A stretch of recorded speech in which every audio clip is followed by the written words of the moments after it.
Welcome to Haunting Whispers. Tonight, as the rain falls softly, we'll share some true scary stories to help you relax and fall asleep. And comment, where are you watching from and the time are watching this video. Ever wondered what happens when darkness falls and the rain starts? Stay with us to find out in tonight's chilling story. Let the gentle rain and these chilling tales carry you off to sleep. Sweet dreams. My house is empty, but my friend who is deaf and blind insists someone is here. They say, seeing is believing, but if I'd followed that advice, I'd be dead now. It was a deaf-blind friend who first told me there was someone in the house with me. I scoffed. I didn't believe him. I looked out across the wide, open, empty living room. I looked upstairs in the den and spare bedroom, and out at the patio and in the kitchen. It was just the two of us. But my friend Will insisted. While he was sitting on the base of the stairs, tracing his fingers along the ornate sculpted banister, I went upstairs to grab something from the den. He felt another set of footsteps on the stairs after mine. Following me up, he told me afterward in sign language when we sat down at the table for tea. Then he asked me who else was here. I chuckled, my fingers tickling his leg in laughter, and told him he must have imagined it. But he claimed he could smell them. When I asked him to describe the smell, he said it smelled bad, a sort of garbage smell. Someone who needed a bath or hung out in the trash. Maybe my trash needed to go out, I said, and insisted it was just us. Are you sure? He and I were supposed to be working on the script for a game we were developing together, but he interrupted my suggestions to exclaim, "There, do you smell it?" I didn't smell a thing, nor did I see anyone in the living room with us. Does your nose actually work? Or is it just a decoration on your face? Will burst, exasperated. When I dropped him off back at his apartment later after we'd finished our work together, as he was getting out of the car, he warned me again that I definitely have another person hiding somewhere in my home. His hands described the feel to me, 2 fingers of his right hand walking up my arm toward my shoulder, 2 fingers of his left following behind, softer. Then he tapped his hand along my arm, showing me the feel of the vibration. First heavier, more solid, my steps, and then lighter, still palpable. The second set of steps following mine, and vibrating the wooden stairs. I patted his arm in affirmation and told him I'd search the house when I got home. Be careful, he said, his signing emphatically slow, and gave my arm a final squeeze before tapping his way to the front of his building with his white cane. As soon as I got home, I searched the house, but I couldn't imagine where an intruder might conceal themselves. It was a cozy house, 2 levels with small square footage. The rent was suspiciously low, but I chalked that up to the lack of AC, creaky pipes, and age of the place. I looked under the sink, in the closets, in the cupboards, in the spare bedroom. I even bought a camera and set it up, but all I captured overnight was myself sleepwalking. I vaguely remembered waking on the staircase and returning to bed. Other than that, the motion capture didn't turn on. According to the video, I was alone in my house. Still, the next morning I couldn't stop thinking about what he'd said. It said that if you lose one sense, your others become sharper to compensate. But what if the reverse is also true?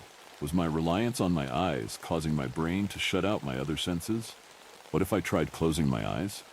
Seemed silly. Even so, on a whim, that evening, I went around the house wearing a blindfold. I was feeling my way through the kitchen, filling a glass with water from the sink when I felt, presence of someone. I couldn't pinpoint why. I just had the sense of not being alone. The hairs on my neck rose, and suddenly I was absolutely certain someone was coming up behind me. I snatched off my blindfold. Just me. Still, the feeling lingered for a moment, those goosebumps persisting on my arms. I put the blindfold back on and puttered around in the kitchen for a while. It was then I noticed the smell.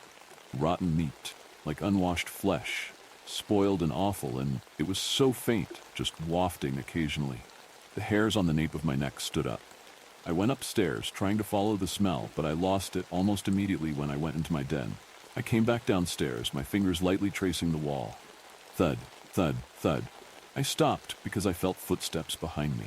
Felt the soft reverberation on the wooden staircase just a beat after my own. It was just like Will had described to me.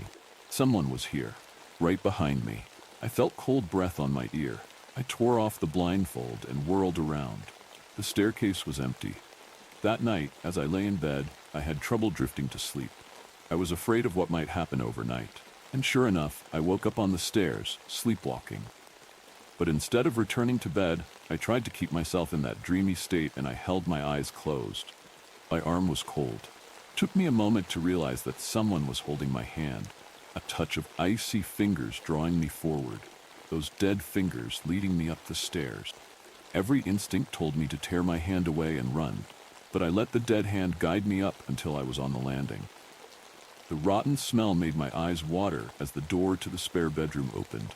An overwhelming sense of dread made it hard to breathe as the hand guided me across the room. Then my fingers touched the cool handle to the balcony door and pushed the door open.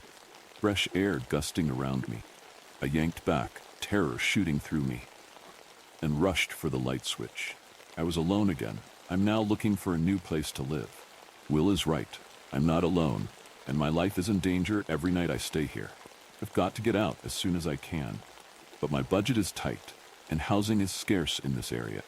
So until I find a place, I've installed a bolt on the balcony doors and moved a heavy bookcase in front of them, and I've locked that spare bedroom. You see, I did some research and found out that the tenant who lived here before me died by hanging himself from the balcony of the upstairs bedroom. Before him, there was an old woman who lived here with her daughter, and the daughter was also found hanging. In fact, I don't know how many people before me have died here, seemingly by taking their own lives. The house is not reported to be haunted, because no one has ever seen a ghost here, but every day I feel someone in the house with me, their footsteps treading just behind mine, and every night, those dead fingers take my hand and try to lead me out to the balcony. As one nightmare fades, another takes its place. Prepare yourself for the next chilling tale. I saw myself on TV. When I was little, I thought every family was like mine. I thought it was normal to live in a house so far off the beaten path that no one ever visited. I thought it was normal that we never had visitors. And I thought it was normal that my parents rarely let me go anywhere, outside of our little, isolated life. It wasn't a bad childhood, not really. I had food, shelter, boys. There were no beatings or harsh words. My mom cooked me dinner every night, and my dad would read me stories before bed. We had movie nights, and they always hugged me goodnight. It was loving, just strange, but I was a kid. I didn't know any better. I never had any baby pictures around the house, but when I asked, they'd laugh and tell me I was camera shy. They always had answers for things like that, and I always believed them. I don't think anyone really wants to believe their whole life is a lie. It wasn't until I was in my late teens that things started to unravel. We were watching TV. A rerun of some crime show. I wasn't paying much attention until I heard it. Missing for over 15 years, this is what the child might look like today. I didn't think anything of it at first. Who really looks at those age-progressed images and expects to see someone they know? But then I caught a glimpse. A boy. No, me, staring back from the screen. My stomach twisted as I stared at the face. The shape of the nose, the eyes, even the hair color. It all felt too close. My mom quickly changed the channel, and her face was pale. Just some sensationalist nonsense, she said. You can never trust those shows. But I knew it took me days to work up the nerve to ask again. I sat at the dinner table, twirling my fork in my spaghetti, my appetite gone. Was I adopted? They both went quiet. My dad set down his fork, and my mom's face tightened into a thin, trembling line. The silence stretched, suffocating the room. Finally, my dad sighed. We raised you, he said. Doesn't that make us your real parents? That's not an answer, I thought, but I didn't push it. The weeks passed, and the image on the TV haunted me. I started having nightmares, dreams of being taken away, of waking up in a different house, screaming for someone I didn't recognize. I started finding little things that didn't add up, documents that seemed forged, old letters in a handwriting I didn't recognize. Then the whispering began. I don't mean literal whisper. It was the kind that lives inside your mind, constant nagging feeling that something's wrong, that the life you've been living isn't yours. I tried to run once. I don't even know what I was thinking, packing a bag and sneaking out in the middle of the night. But I didn't get far. Not because they stopped me, because I stopped myself. Where would I go? The whole world outside was terrifying. I had no friends, no family outside of them. I'd never even been to a city before, had no one to contact. The very idea of leaving was enough to paralyze me with fear. So I went back. I told myself it was easier this way, safer. Years passed and my parents grew old. My dad went first. He passed away quietly in his sleep, no warning, no chance to say goodbye. Felt like the house itself grieved, this heavy, oppressive silence settling over everything. I didn't know what to do. How do you mourn someone who may have stolen you from another life? I tried not to think about it. Mom followed not long after. I think the loneliness killed her as much as old age. By the end, she wasn't even herself anymore. Just a fragile, whispering ghost of the woman who raised me. One night, I found her staring at an old photo, one I hadn't seen before. She was younger in it, holding a baby, but it wasn't me. I asked her who it was, and she didn't answer. She just cried. When she died, I was alone for the first time in my life. Alone in a house that felt more like a prison than ever. There was no one to tell me what to do, no one to talk to, no neighbors, no family, just the quiet. I should have left. I should have taken the opportunity to run and never look back. But I couldn't. Even though my mind screamed at me to go, my body wouldn't move. I was bound to this place. This was my life, even if it wasn't the one I was supposed to have. Whispers came back then, louder than ever. Sometimes I think it's the house itself talking to me, reminding me of what I lost. Sometimes I hear them at night, murmuring just outside my door, saying things I don't want to understand. Things like, "You were never theirs." I want to believe I'm crazy, that none of this is real. Then I find the documents. More papers, more evidence. My real name, my real birthday, things I should have known but didn't. The more I look, the more I realize that the life I've lived is nothing but a carefully constructed lie. A lie built to keep me here. But I don't leave. Can't. Every time I pack a bag, every time I take a step towards the door, something stops me. My feet won't move. My hands shake. Like I'm frozen in place, trapped by the weight of the truth. Some days I sit and stare at the TV, waiting for my face to flash across the screen again. I wait for someone to knock on the door, to tell me who I really am, to take me away from here. But no one comes. I don't know how to explain it. Maybe it's guilt, maybe it's fear, but I can't leave. I can't face the reality of what I am. I don't want to know. Because if I admit the truth, if I say it out loud, then everything changes. I keep telling myself they loved me, even if they weren't really my parents. Keep telling myself that this house is home, that I belong here. But late at night, when I'm alone in the dark, I hear the whispers, and I know they're right. I was stolen, and now I'm lost. I think I always will be. The shadows grow darker, but the terror is far from over. Let's descend into another haunting story. My girlfriend bought a new coat, and it changed her in horrifying ways.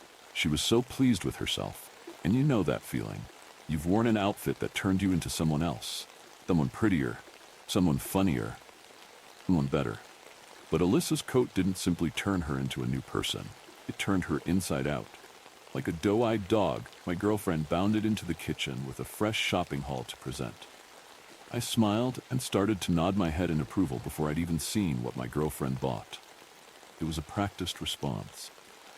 But this day would be different in many horrible ways. Alyssa didn't dive into the plastic shopping bag. She surprised me by letting it drop to the kitchen tiles as if it had been burdening her. As if she'd been itching to dispose of it for hours. Itching to finally clutch her greatest find in both hands. The only thing she wanted to show me, that wretched, oppressive navy trench coat. It wasn't in a horrid condition. On the contrary, the double-breasted raincoat had clearly been thoroughly washed, given the faded remnants of a maroon stain around the right cuff. Still, that didn't conceal its age. I noted the threadbare bottom, marking numerous years of wear and tear. Numerous years of scraping against floors and filth. Yet, despite all of that, boat looked clean, refurbished. "Look at it," Alyssa cried hysterically, dribble collecting in the right-hand nook of her lips. It was endearing at first, the glee in her near-teary eyes, the slight lump in her throat whenever she talked about the coat. Looked at the coat, wore the coat. "Very nice," I said. "What else did you get?" "Who cares?" my girlfriend asked, laughing as she slipped into the long coat. It feels incredible. How much was it?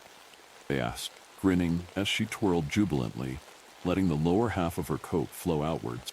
10 pounds. Alyssa answered, hiccuping as she started to hyperventilate. It should have been 100 pounds, Derek. 100? Wow, you sure do find some gems from charity stores, I said. Did you get it from Oxfam? She nodded eagerly. They had a mountain of things in there. Apparently, some local family abandoned their home and begged the shop to take everything they owned. That's odd, I said. Alyssa shrugged. One man's rubbish is another woman's treasure. The shop assistant was shocked, actually. Shocked? I asked. My girlfriend nodded. I found this at the top of one of the boxes by the door. The woman said she hadn't got around to unpacking everything, but she didn't remember that coat being there. Mysterious, I chortled. These strange drips of trivia would mean nothing until later. It was a little after noon on a relatively pleasant day, yet Alyssa insisted on wearing the coat whilst we relaxed in the garden, even with the sun beating down. I dismissed that, but it seemed a little strange that she chose to wear the coat during dinner too. And I finally decided to say something when my girlfriend continued wearing the coat whilst we watched Bake Off on the sofa. I know summer has nearly come to an end, but it's not cold at all in here, I said. Heating's on. Take the coat off, Alyssa. She didn't reply immediately. I thought she hadn't heard me. Thought my well-layered partner had been hypnotized by the screen. Thought she'd noticed the rather appetizing cherry pie being keenly surveyed by Paul Hollywood's hypercritical gaze. Upon looking at Alyssa, however, I realized her eyes were glazed. She wasn't watching the program at all. She was shivering with delight as she ran hands up and down the fabric of her coat. I was about to repeat myself when she sharply spoke with a croaky, tearful giggle. I would sooner take off my skin. My stomach twisted. Not from my girlfriend's alarming turn of phrase, which I would have dismissed as a bizarre joke if the evening's horror had ended there. No, my stomach twisted in synchronicity with the cotton coat's twill pattern. It was not a trick of the light. The fabric was warping, spiraling as the sleeves tightened against my girlfriend's skin, as the lapels of the coat started to slice into her neck. Honey, I fearfully began. Are you? I lost my train of thought. Alyssa had lost hers when she first donned the coat. Neither of us understood what was happening. The color of her neck, at first, appeared to be the result of cut-off circulation. But as the fabric only continued to tighten its grip, I realized that a red, twill pattern was forming across my girlfriend's flesh, stretching up her chin and along her cheeks. It was as if she were becoming one with the coat. I screamed and reached towards her, but Alyssa spun rapidly, robotically. Her vice-like grip halted my wrist before I managed to touch the coat. Don't, she warned in a whisper, hardly her own. You'll crease it. Then my girlfriend turned off the television and rose from the sofa with arms stretching upwards. The fabric seemed to have stopped tightening, thankfully, and it groaned as Alyssa flexed her appendages outwards. She, on the other hand, hardly seemed aware of what was happening to her. Though her red complexion had faded, the pendulum seemed to be swinging in the other direction. She was starting to grow pale. Her skin appeared dry and cracked. Water, she begged me, before surprisingly removing the coat from her frail body. I didn't question it. I was simply relieved to see Alyssa finally take off the unnatural thing. She carried the coat and herself up to bed. Meanwhile, I tried desperately to convince myself that I'd hallucinated everything else. Coat didn't tighten of its own accord, I thought. That would have been madness. When I summoned the courage to enter our bedroom, a few minutes later, I was relieved to find the trench coat draped over an armchair in the corner. Alyssa was lying on her side of the bed, looking rather unwell, yet somehow more herself. She smiled warmly as I handed over the glass of water and started dressing down for bed. Thank you, my girlfriend huskily said, taking a large swig. I'm sorry about before, Derek. I don't know what came over me. I smiled, having chosen to forget the unnerving thing I'd seen. It's fine. I know you get fixated on new things. It was just far too hot to be wearing that today. You know that, don't you? Alyssa gulped down the water, then nodded weakly. You're right. I did feel a bit peaky. I'm so thirsty. I'll probably be filling this up throughout the night. I'm not surprised, I said. You might have heat stroke. She rolled her eyes. I'm fine now. I just needed a drink. A big drink. I laughed, kissed Alyssa on the cheek, then turned off the bedside lamp. Night, she whispered. Night, you maniac. Set. It was the faint scratch of cotton against suede that woke me. Hardly a rustle, but loud enough to alert my sleeping mind. I turned to look at Alyssa. She was sound asleep. Dead to the world, as my dad would say. But my girlfriend was typically a light sleeper. And I frowned, squinting at her in the moonlit room. She still looked incredibly pale. Alyssa's skin was usually so clear, so well moisturized. On this night, however, it was peeling away. Her lips were full of deep fissures. It looked as if my girlfriend had been stranded on a desert island without sustenance. Then came that scratching once more. I sat up and my eyes shot ahead, settling on something I'd been avoiding since waking up. Suede armchair. Trench coat sitting upon it. And as I eyed Alyssa's favorite piece of clothing, which had sleeves draped across the armrests, I became increasingly convinced that I was staring not at a coat at all, but a man. Pareidolia is a common phenomenon. In the dark, we've all seen inanimate things that look like people. We're pattern-seeking beings. But this wasn't that. I know what I saw. I saw a man. It sounded a third time.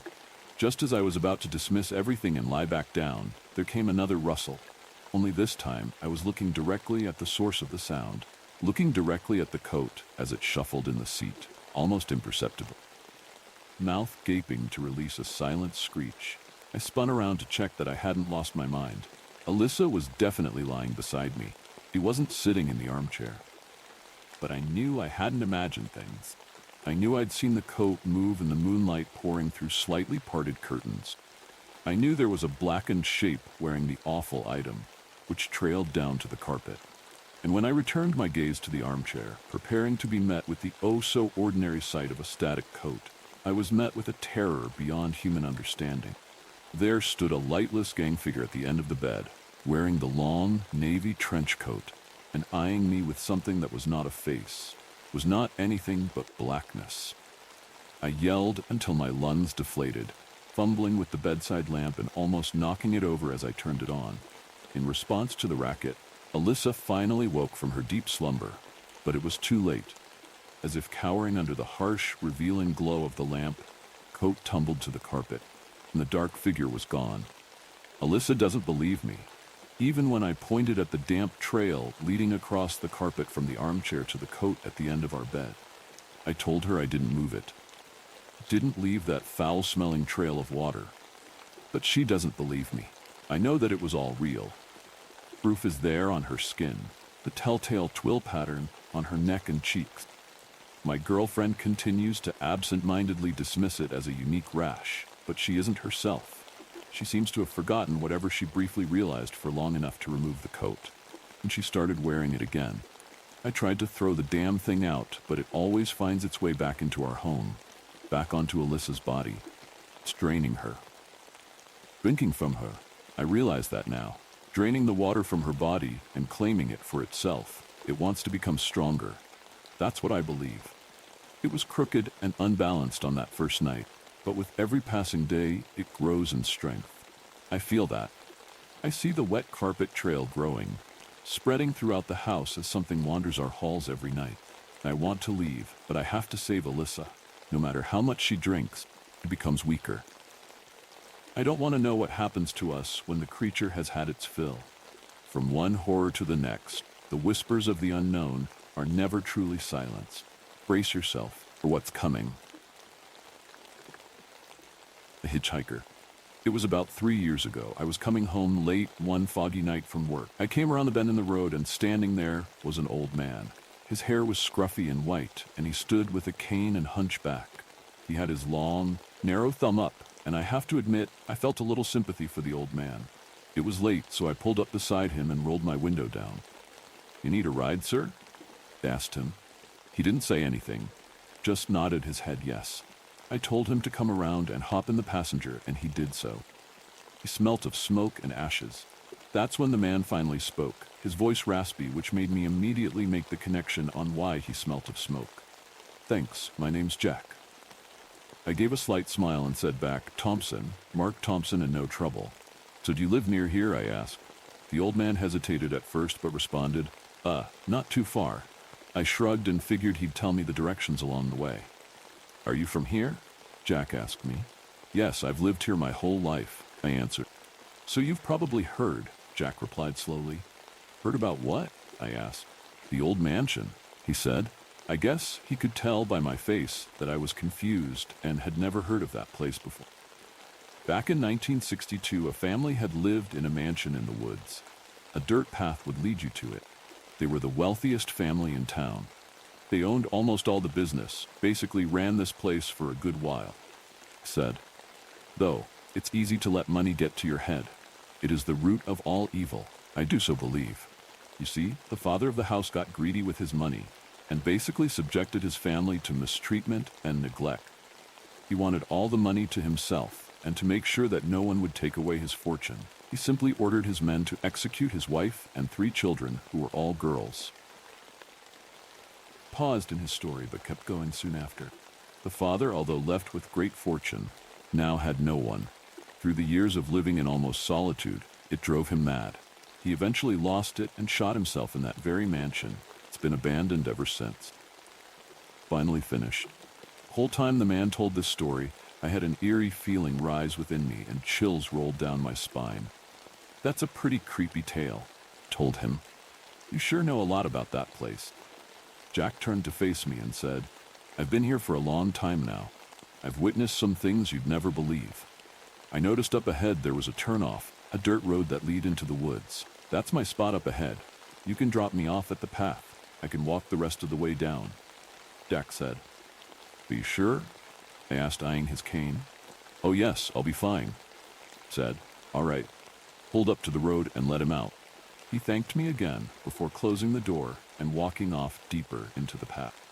I drove home and curled up next to my sleeping wife. I fell asleep also, but had to be right back up at 4 a.m. for work the next morning. When I awoke, I decided it would be best if I stopped by the local cafe before work. When I walked in, I was seated at a table and the waitress came to take my order. She was an older lady with a few gray hairs. Just a coffee, please, and a plain bagel, I said. She took my order, but before she left, I stopped her. Hey, this is gonna sound strange, but have you lived here for a while? I asked her. She nodded her head. Have you heard of the abandoned mansion? I asked. I noticed I sounded kind of eager to get her response. Yes, actually, I heard a man murdered his family and then killed himself there. All I know about the place, though, is the man's name. It was a big rumor going around, he answered. Well, what was his name? Asked Jack. One story ends, but fear lingers in the air. Are you ready for the next unsettling chapter? Said he was a friend of my dad. It happened when I was 9. After school, when everything should have been safe, predictable, it was one of those afternoons where the sun hung low in the sky, casting long shadows over the playground. Aftercare was nearly empty. Just a few kids left scattered at tables, waiting for their parents. Mrs. Ramirez, our teacher, sat at her desk with her back to us, eyes on her computer screen, clearly lost in her own world. I was drawing, mindlessly scratching a pencil across the paper, waiting for my dad to show up. That's when I noticed him standing in the doorway. First glance, he looked like someone who belonged, a tall, unremarkable man with a slightly disheveled appearance, maybe in his late 30s or early 40s. His clothes were worn, a frayed denim jacket over a faded t-shirt, and his hair was tousled in a way that seemed casual, like he hadn't bothered with it that day. He gave a small wave, smiling as if he knew me, as if we'd met before. Hey, buddy, he said softly, his voice smooth but too familiar. He said my name then, like it was second nature to him. Your dad got held up at work and asked me to come pick you up. He said he's sorry. I froze, fused. My dad had never mentioned anyone like him before. I didn't know this man, but he spoke with such confidence, like it was obvious I should know him. The way he smiled made my stomach twist. He looked at Mrs. Ramirez. I'm Mike. His dad asked me to grab him. He's stuck in traffic. I'll get him home safe. Mrs. Ramirez barely looked up from her screen. Oh, okay, sure. You know the drill, she said dismissively. She waved her hand, not even checking to see if what he said made sense. I felt the knot in my stomach tighten. I wanted to ask her to call my dad, but something about the way he was staring at me, his smile never faltering, kept me quiet. I grabbed my backpack slowly, feeling like I was watching the whole thing from outside my own body. "Come on," he said, still smiling. "Let's get you home." I followed him outside, my heart beating in my ears. His car wasn't in the usual line where parents picked us up. It was parked farther away, nearly hidden at the end of the block, just beyond the reach of the school's front lights. A beat-up old station wagon, lined with peeling paint and rusted edges. The windows were dark, too dark to see inside. My feet felt heavy as I walked toward it. Everything inside me screamed to turn around, to run back into the school, but my legs moved as if they were on autopilot. He opened the passenger door and gestured for me to get in. "Hop in, bud. We'll be home in no time." The air inside the car smelled off, like something damp and rotting. I hesitated before sliding into the seat, my skin prickling with unease. Closed the door behind me, sealing me inside with that thick, sour air. As we pulled away from the school, I noticed something strange. I wasn't driving in the direction of my house. My mind started to race. "Where are we going?" I asked, my voice barely louder than a whisper. "Just stopping by my place first," he said, his eyes fixed on the road. "I left something important there, and I promised your dad I'd be quick." I didn't say anything. My stomach churned. Something was very wrong. The neighborhood we drove into wasn't like mine. The houses were smaller, older, with cracked sidewalks and overgrown lawns. His house was near the end of a quiet street, barely standing out from the others. The windows were small, dirty, and barred. The porch sagged under the weight of neglect, and the front door hung crooked on its hinges. "We'll be quick," he repeated as we got out of the car. He unlocked the front door and motioned for me to follow. "Come on in. I'll just grab my stuff, and we'll head out." I stepped inside, and immediately the smell hit me, stronger now. The house felt suffocating. The air was thick, stale, and damp, like it hadn't been aired out in years. The walls were yellowed with age, and the floor creaked with each step. I hovered near the entrance, too afraid to go any further. The living room was cluttered, piles of old newspapers and magazines stacked haphazardly against the walls. And then I saw it, something that made my blood turn to ice. There were photographs on the wall, dozens of them, all of me. I stared, my breath catching in my throat. They were pictures from all over. Me at the park, me riding my bike, me walking home from school. Some were taken from far away, others disturbingly close. My mind raced, trying to make sense of it. How long had he been watching me? I felt his presence behind me, too close, and I jumped when he spoke again. "Hey," he said, his voice soft, unsettling. "Why don't you come down to the basement with me? I've got something really cool to show you." My stomach twisted violently. Every part of me screamed to say no, but the words wouldn't come. I nodded slowly, not trusting my voice. He smiled, satisfied, and pointed toward a door at the end of the hallway. "It's just down there."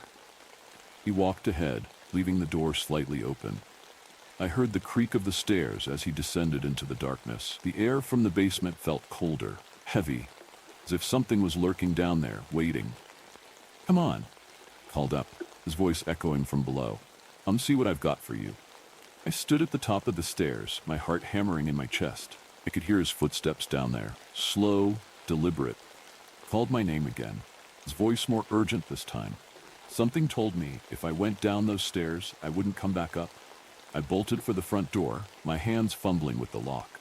The old, rusted latch stuck for a moment, and I thought I heard his footsteps coming back up the stairs. Panic surged through me, and I yanked at the door, finally wrenching it open. I ran.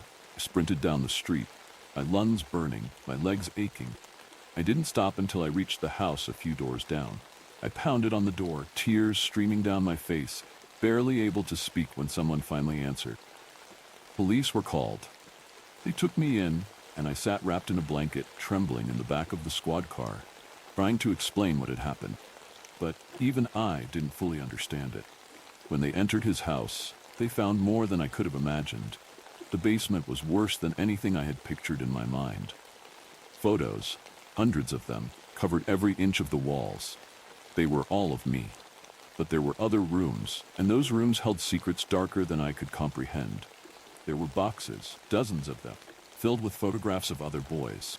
Some looked younger than me, others older, and all of them were captured in horrifying, intimate moments. Some of the photos were so graphic, so detailed. Police refused to let anyone see them. The man had been watching us, stalking us, documenting every moment of our lives without us even knowing. I was the lucky one, they said. The only one who got away. The others, some of them, were never found. After that day, I never let my teacher out of my sight again. I clung to her in aftercare, never trusting anyone to pick me up, never trusting the world the way I used to. I was always afraid that I'd look up, I would see him again. Watching. Waiting. And even though they said he was in custody, I knew there were more like him out there, and that they were watching too. And every night, I dream of that house. Of the basement I never went down into. Of the voices of the other boys who weren't as lucky as me, calling out from the dark, waiting for someone to find them. Darkness never sleeps, and neither do the nightmares. Let's uncover the next sinister tale. Roommate from hell. Literally, I never wanted a roommate. But after my girlfriend Emily moved out unexpectedly, I couldn't afford the rent on my own. So when I saw the ad, female seeking quiet, respectful roommate, private room, cheap rent, I didn't hesitate. Price was too good to pass up. The next day, I met her. Anna was quiet and reserved, but something about her seemed off. She never made much eye contact, and her voice was barely above a whisper. Still, I figured it was none of my business. As long as she paid her share and didn't bother me, I could live with it. First night in the apartment was quiet. Too quiet. I could hear every creak in the old building, every gust of wind rattling the windows. Anna was nowhere to be seen. Her bedroom door stayed shut, and I never heard her move around. By the second week, strange things started happening. First, it was small, items misplaced, lights flickering. Then I started noticing odd sounds, like someone walking slowly in the hallway. I assumed it was Anna, though I rarely saw her. She was either always out or hiding in her room. One night, I woke up to the sound of faint whispering. It was coming from the hallway. I got up, heart racing, and opened my door. The hallway was empty. The whispers didn't stop. They were coming from Anna's room. Anna? I called, but no response. I knocked on her door. The whispering stopped. Something about the sudden silence chilled me. I decided to leave it alone and go back to bed, convincing myself it was just my imagination. A few nights later, I came home late and found her standing in the kitchen, staring at the wall. She didn't move, didn't acknowledge me. I cleared my throat, trying to break the tension. Hey, Anna, everything okay? Slowly, she turned to face me. Her eyes were wide, unblinking, her face pale like she hadn't seen the sun in days. She didn't say anything, just stood there watching. It sent a shiver down my spine. Anna? I asked again, more forcefully. She blinked, finally breaking her eerie stare, then without a word turned and walked away, disappearing into her room. I didn't sleep that night. Things escalated quickly after that. I'd wake up in the middle of the night to find my door open, though I was sure I'd locked it. Footsteps echoed outside my room, pacing up and down the hallway. Whispering returned, louder this time, almost like chanting. I decided I couldn't take it anymore. I had to confront her. The next morning, I knocked on her door, more insistent this time. No answer. I tried again. Nothing. Finally, I turned the knob. It was unlocked. The room was empty. No bed, no furniture, no clothes. It looked like no one had ever lived there. My heart pounded in my chest as I stepped inside, trying to make sense of it. That's when I saw it. On the wall, carved deep into the plaster, was a single word: Emily. My phone buzzed. It was a text from my ex, Emily. I need to tell you something. Stay away from Anna. I stared at the message, my hands shaking. How did she know about Anna? Before I could respond, another text came through. She's not real. Suddenly, the whispering returned, louder than ever, surrounding me from all directions. I stumbled back, tripping over my feet as the door slammed shut behind me. And then a voice, Anna's voice, but twisted, distorted, filled the room. You should have left when she did. The lights flickered, and I felt a cold breath on the back of my neck. I turned. There was no one there. Just the empty room, and the whispering echoing in my ears. I bolted for the door, yanking it open and running out of the apartment. I never looked back. The next day, I broke the lease and moved out. I tried calling Emily, but her number was disconnected. To this day, I don't know who or what Anna was. But sometimes, late at night, I still hear the whispers. We leave one terror behind, only to uncover another lurking in the shadows. The next story awaits. The silent apartment complex. I had heard about the place long before I ever set foot there.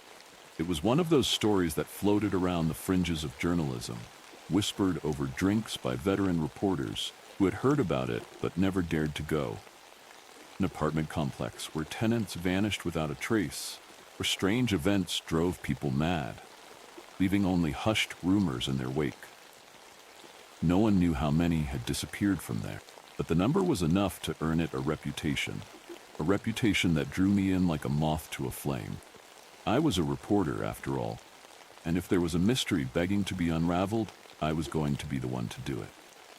The place was called Silvercrest Apartment. From the outside, it didn't look like much. A shabby, aging structure in the outskirts of the city, tucked away from the bustling downtown. The paint on the walls was faded, chipped in places, and the windows were covered in a layer of grime that spoke of years of neglect. The kind of place you'd walk by and never give a second thought. Yet it was this unassuming facade that hid something darker. I arrived late in the afternoon, the sky hanging low with clouds, casting a gray pallor over everything. The wind had picked up, pushing dead leaves and debris along the cracked sidewalk as I stood at the entrance. The caretaker had agreed to meet me, though he didn't seem keen on the idea when I called. The first thing I noticed as I approached was the silence. No sounds of tenants coming or going, no signs of life. It was unsettling for a building this size. I felt a chill, though the wind had died down. At the door, a middle-aged man with a hollow face and a lifeless expression stood waiting. His eyes were dull, as though whatever spark of life had once been there had long since faded. He introduced himself simply as Mr. Carrick. He didn't extend his hand. "You're the reporter?" he asked, his voice low and monotone. "I am," I replied, forcing a smile. "I appreciate you taking the time." He nodded curtly and motioned for me to follow him into the building. "You'll want to hear about rooms 201, 204, and 207. They're the ones people always ask about." The inside of Silvercrest was worse than the outside, dimly lit with flickering fluorescent lights that buzzed overhead. The wallpaper was peeling, and the air was thick with an odd smell, a mix of mildew and something else, something metallic. It was the kind of place that had been forgotten by time. Eric led me through the lobby, down a narrow hallway lined with doors. The sound of my footsteps echoed unnaturally in the silence, each step feeling heavier than the last. "We've had tenants come and go over the years," Carrick began as we walked, his voice devoid of any emotion. "Most leave within a few months. Some leave without even packing their things. And then there are those who don't leave at all." "What do you mean?" I asked, trying to keep my tone casual. Carrick stopped in front of a door marked 201. He turned to me, his face still expressionless. "This was the first one. A man named Jacob Hadley lived here. Moved in around 1998. Quiet guy, kept to himself. Paid his rent on time every month. Then one day, he just disappeared." "Disappeared?" I asked, raising an eyebrow. "Did anyone report him missing?" "They did," Carrick replied. "The police searched his apartment, asked around the neighborhood, but they never found anything. It was as if he'd just vanished." He unlocked the door to room 201 and pushed it open. The smell hit me immediately, a musty, stale odor that clung to the air. The apartment was small, barely furnished. The walls were bare, the furniture sparse and covered in dust. It looked as though no one had lived there for years. I stepped inside, floorboards creaking beneath my feet. There was something off about the place. It wasn't just the disrepair, it was the atmosphere. It felt wrong, like the walls were holding something in, some secret that had been festering for years. Carrick stood in the doorway, watching me. After Jacob, there were others. People who moved into this room, stayed for a while, and then gone. Same story, every time. They'd vanish, leaving everything behind.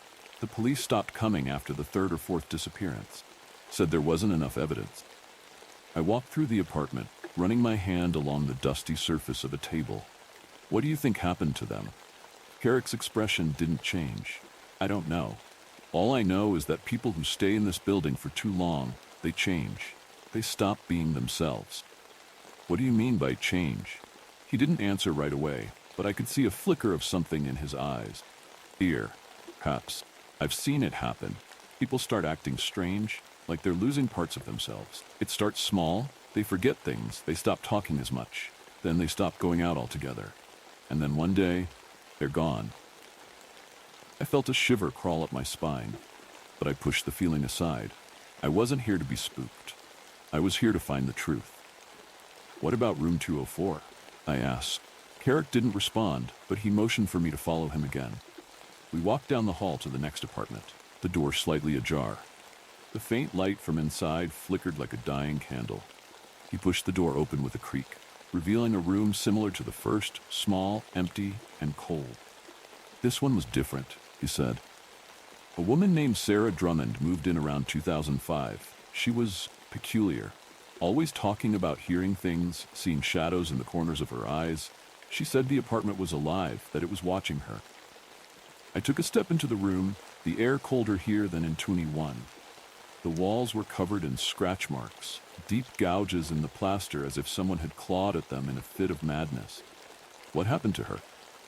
Carrick's face darkened. "She started seeing things that weren't there, or maybe they were. One night, she called me, screaming about someone or something in her apartment. I rushed over, but when I got here, the door was locked from the inside. By the time I broke it down, she was gone. The only thing left was this." He pointed to a large mirror on the wall, cracked down the middle. I stepped closer, peering into the fractured glass. My reflection looked distorted, twisted in the jagged lines of the crack. For a moment, it almost looked like my face wasn't my own. Carrick must have noticed me staring. "She was obsessed with that mirror," he said quietly. "Said she saw things in it, things she couldn't explain. She was convinced it was showing her something." I turned away from the mirror, trying to shake off the eerie feeling it left behind. "And she disappeared too?" Carrick nodded, "without a trace." I felt a growing sense of unease as we moved to the final apartment, room 207. The door was closed, and this time Carrick hesitated before unlocking it. His hand trembled slightly as he pushed the key into the lock.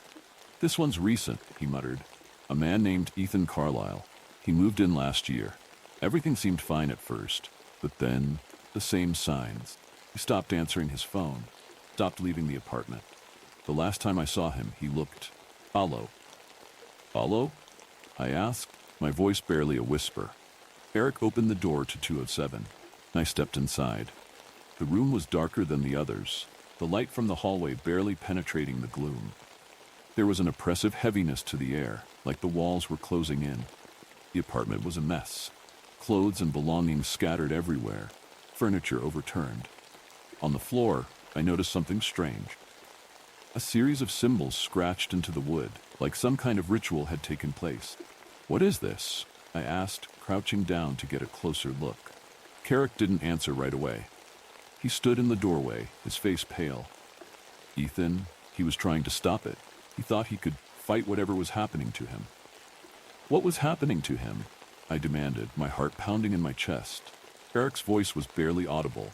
He said the building was alive, that it was feeding off the people who lived here, taking pieces of them, bit by bit. He thought he could stop it by drawing those symbols, but... I stood up, the weight of his words sinking in. "But he disappeared too." Carrick nodded, "just like the others." For a moment, the only sound was the creaking of the old building settling around us. The silence was suffocating, pressing down on me like a heavy blanket. I couldn't shake the feeling that something was watching me, something unseen, lurking in the shadows. "This building," I said, my voice unsteady, "what is it?" Carrick's eyes met mine, and for the first time, I saw genuine fear in them. "I don't know," whispered, "but whatever it is, been here for a long time, longer than any of us. It's hungry, and it's getting stronger." Felt a cold sweat break out across my skin. The stories, the disappearances, the strange symbols, it all sounded insane, like something out of a horror novel. But standing there in that dark, decaying apartment, couldn't deny the feeling in my gut. Something was wrong with this place, something beyond explanation. "I should go," I said, suddenly eager to get out of there. Carrick didn't try to stop me. He simply nodded, stepping aside to let me pass. As I walked down the hallway, the weight of the building seemed to follow me, each step heavier than the last. The walls felt like they were closing in, the air growing thicker with every breath. When I finally reached the exit, I turned back to look at Carrick one last time. He was standing in the doorway, watching me with that same expressionless face, his eyes dull and lifeless. "If you're smart," he said, his voice barely audible over the wind, "you'll leave this place alone. Some stories aren't meant to be told." I didn't respond. I just turned and walked away, my heart racing in my chest. But as I left Silvercrest Apartments behind, I couldn't shake the feeling that something was still with me, that the building had left its mark on me in some way. I had come here searching for answers.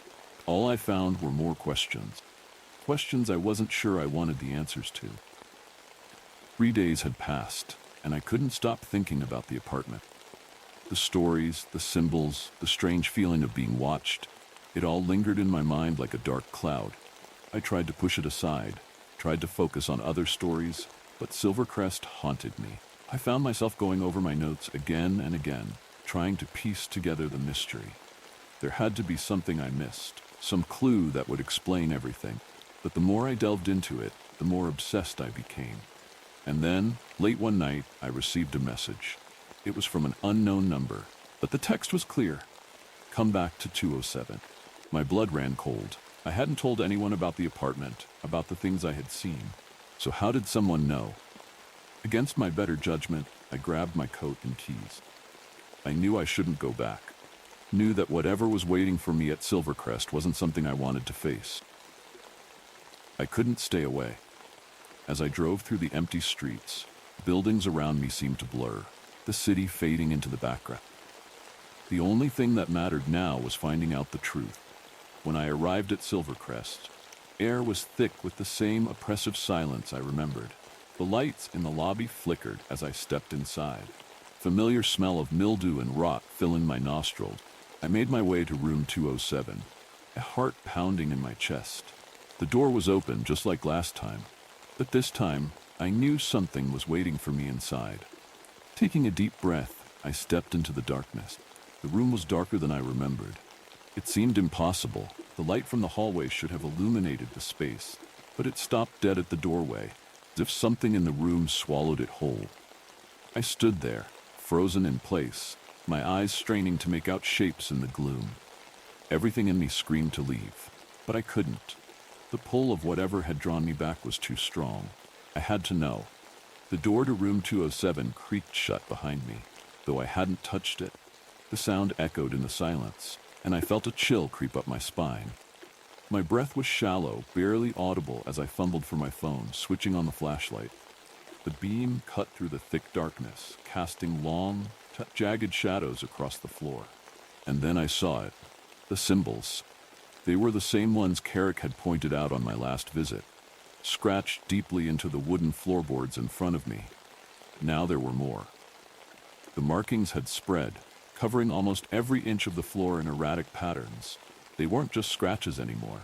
They seemed to pulse faintly, glowing with a sickly faint light that twisted and flickered in my vision. Something was wrong with this place. Something far worse than I had ever imagined.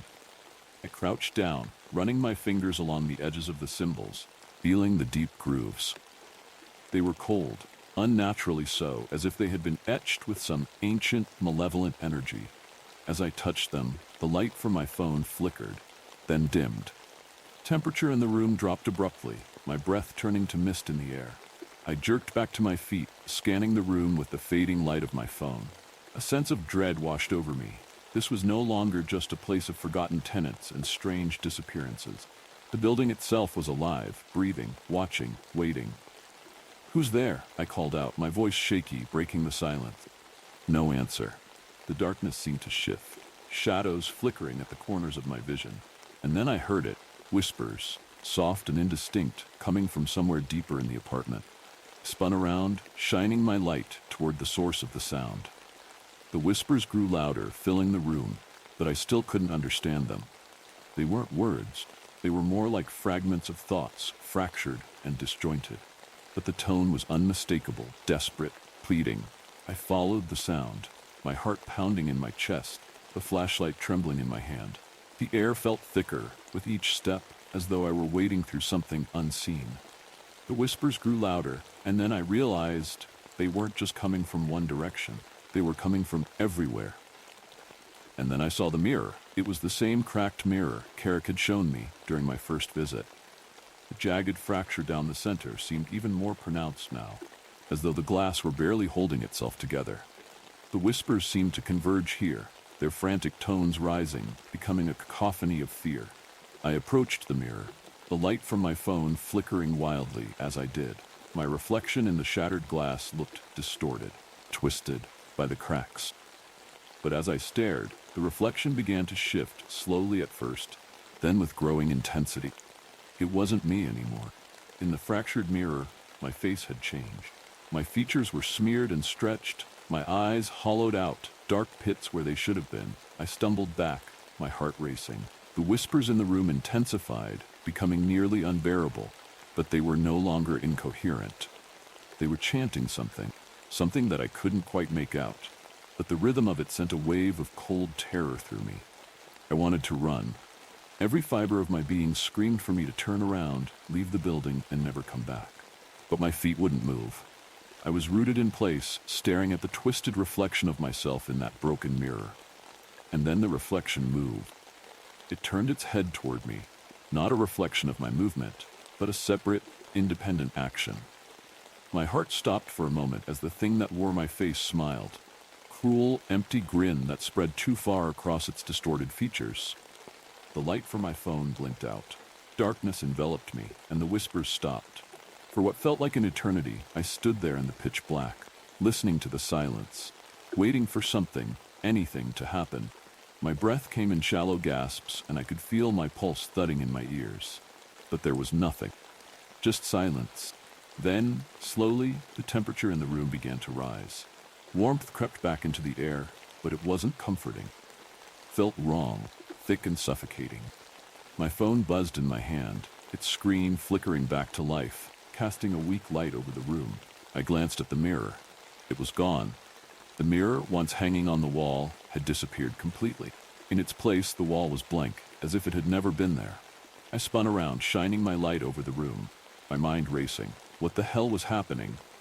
The symbols on the floor were glowing brighter now, casting an eerie green light over everything. They seemed to pulse in time with my heartbeat, growing more intense with every second. The whispers had stopped, but the air felt thick with an unseen presence, something watching me, waiting for me to act. I turned toward the door, ready to leave, when I heard a sound behind me, a soft, wet sound, like something sliding across the floor. I froze. Slowly, I turned my head, my light catching movement in the corner of the room. Something was crawling toward me from the shadows. At first, I couldn't make out what it was, just a dark, shifting mass, dragging itself across the floor. But as it moved into the light, I saw it. Figure, body twisted and broken, its limbs bent at unnatural angles.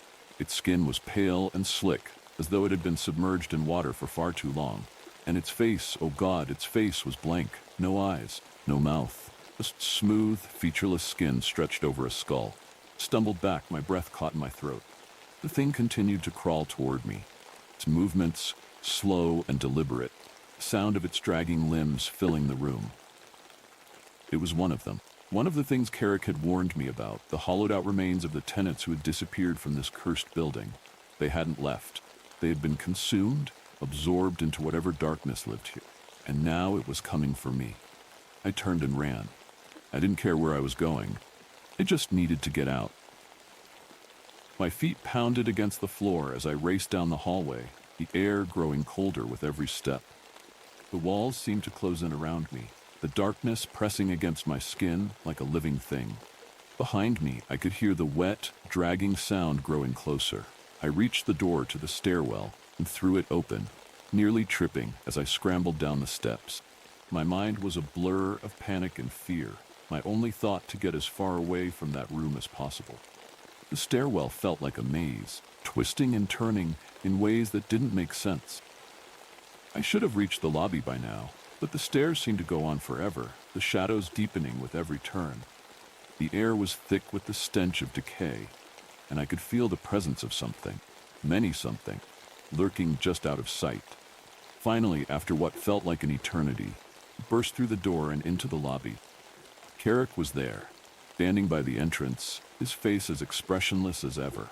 But there was something in his eyes, something dark and knowing. "You shouldn't have come back," he said quietly, his voice devoid of any sympathy.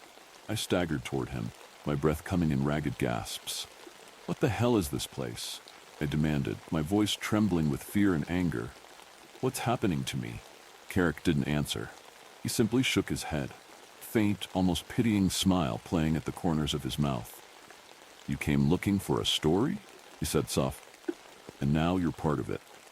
I backed away, my mind reeling. What does that mean?" Carrick's smile widened, but it was hollow, empty. "Once you've seen what this place really is, there's no leaving. The building, it has a way of taking what it wants." My heart pounded in my chest. "I'm getting out of here." Carrick shook his head again, his smile fading. "No one ever leaves, not really. You'll find that out soon enough." Without another word, I turned and ran for the exit, my hand fumbling for the door handle. The cold metal bit into my skin as I wrenched it open and stumbled out into the night. The air outside was thick with fog, the city lights barely visible through the haze. I glanced back at Silvercrest Apartments, its looming structure shrouded in shadow. For a moment, I thought I saw something, figures moving behind the windows, watching me with hollow eyes. I didn't wait to find out. I ran, but even as I fled, as the building disappeared behind me, I couldn't shake the feeling that it was still with me, that it had left its mark on me. The whispers lingered in my mind, and every shadow seemed to hold something waiting, something hungry. I had come looking for a story, and I found one. But now, I couldn't escape it. I could never escape Silvercrest. What you just heard may have been disturbing, but the night is. The man with the long fingers. I work as an elementary school teacher. I'm a younger teacher. I know I still have a lot to learn about my profession, and I take my responsibility as a role model for our youth quite seriously. This happened a couple years ago now, and I am on the brink of insanity. I can't keep doing this. I see him everywhere now. He's the one you're scared of peering around the corner, but he never does. He's the one in the dark that looks too long, too gaunt, too tall to be a real person.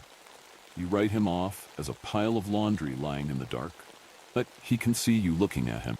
I know he can see me looking at him. About 2 years ago, I had my first kindergarten class.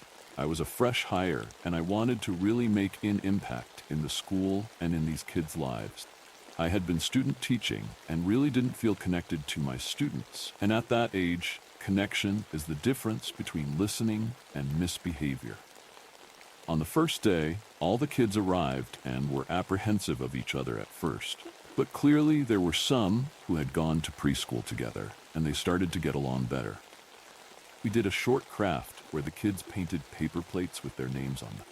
We hung them from the front of the desks they had all claimed so I could learn all their names quickly and really foster some mutual respect.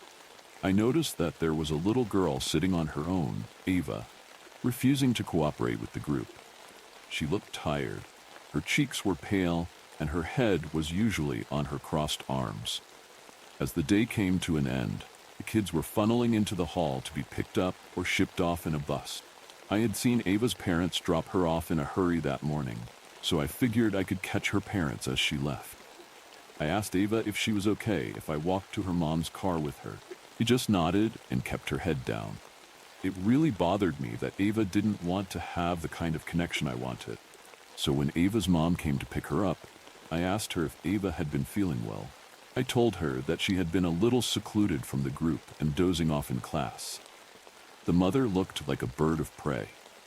I always find myself thinking about how hollow the space between her eye and cheekbones was. She was the very image of exhausted, with her gray hair tied tight in a bun and her eyelids hanging low on her charcoal eyes. She said to me, "Oh, Ava's just being silly recently. We're at that age where they start having nightmares."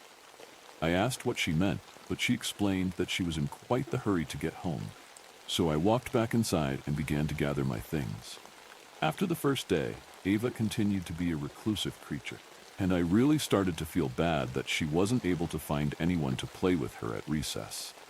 The only time I saw her try to interact with another human was the next day, when she tapped on the shoulder of the student in front of her while waiting for the restroom. I think his name was Owen, and he turned around. She whispered something to him, and Ava started to cry. The boy had a look of somber confusion. It looked unnatural for a child of that age to look so skeptical of his surroundings at himself. I sat Ava down and asked her about what happened, and she just cried. After about 15 inconsolable minutes, she started to sniffle and look at me as if she had just been torn in half. She didn't even need to say anything for all the hair on my body to stand on end. She asked me, "Do you dream about the man with the long fingers?" I don't really know how the rest of that school day went. I was pretty shaken up about the whole situation. When I got into my car, I remember checking the back seat more than once after hearing odd noises. There was never anyone there. The next day, Ava was gone. I gave her mom a call, but the line must have been busy. I tried 5 times before giving up. As I looked around the room, everyone seemed on edge about something. I think they could feel my apprehension, all their curious eyes watching me. I looked to Owen, his head on his desk, the last one to have seen Ava. As irrational as it was, I asked him if he knew where Ava could be. As he picked his head up off his crossed arms, he looked at me with eyes too old for his body. The circles under his eyes were dark, and his eyelids drooped low. I stepped back, and everyone jumped. I had forgotten how much these kids watched my every move. I was scaring them, their curious eyes turning to slight confusion and fear. I pulled Owen into the hall. I asked him what the matter was, and he told me he just won't leave me alone. I asked him which of his friends it was. I know how firsthand how nasty kids can be. He looked at me and told me, "No, the man, in the clothes, with the big fingers." He said, "He won't stop looking at me. I can see his fingers." After that, I led him back to the room. I don't even really remember what bullshit I told him. The day ended too quickly, and I got in my car to go home. I buckled my seatbelt and put the key in the ignition, but as I turned it, I heard an exhale. Not my own, but an exhale. As the car came to life, I processed the sound, like lungs emptied through nostrils. I looked in my mirror to the back seat, but it was empty. I know he was there. I didn't see him, but I know I brought him home with me that day. When I walked through the door of my house that day, the shadows were deeper than I knew them to be. The light seemed dimmer, and the dark seemed to gather in corners like pools of ink. I felt so watched.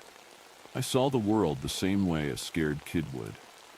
Kicked my shoes off and sat on the couch, realizing that I was a lot more bothered about the whole thing than I had realized. Called my fiancé. He was busy and our conversation was rushed. He told me he was sleeping at a close friend's and that he had to go. The brief respite from my own childlike fear had ended quickly, and his disinterest in me made the day somehow more fucked. As the sun set and I was getting ready to go to bed, I went around the house turning off all the lights. The big empty house creaking in the dark. I walked down the hall from the living room to our bedroom. As I passed the bathroom door, I saw him for the first time. He was squatting, his legs pulled up to his chest. His skin was tight and covered in boils. In the dark, it looked like he was a putrid blue-brown color. His arms crossed over his knees and his hands tucked in behind them. He watched me move past the corridor, smiling a subtle smile.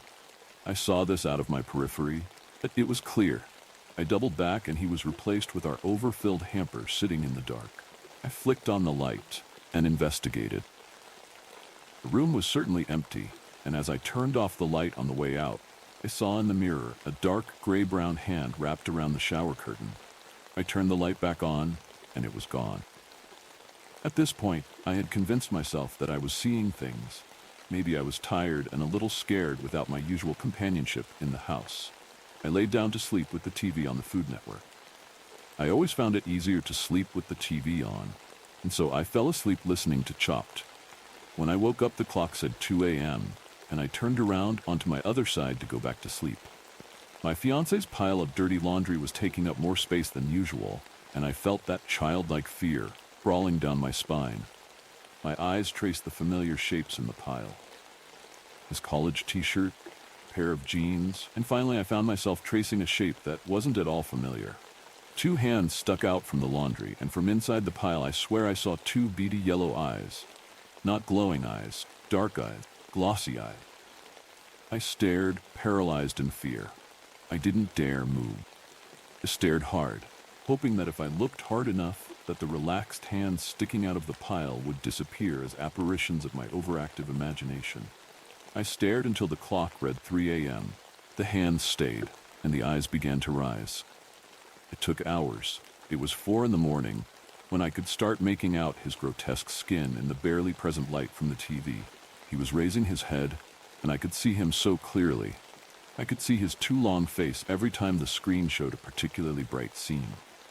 I could feel him watching me the whole time. At 5, I knew the sun would rise soon. My eyes were locked on the fingers that had begun to twitch. At this, I jumped, but just slightly, still trying to feign sleep.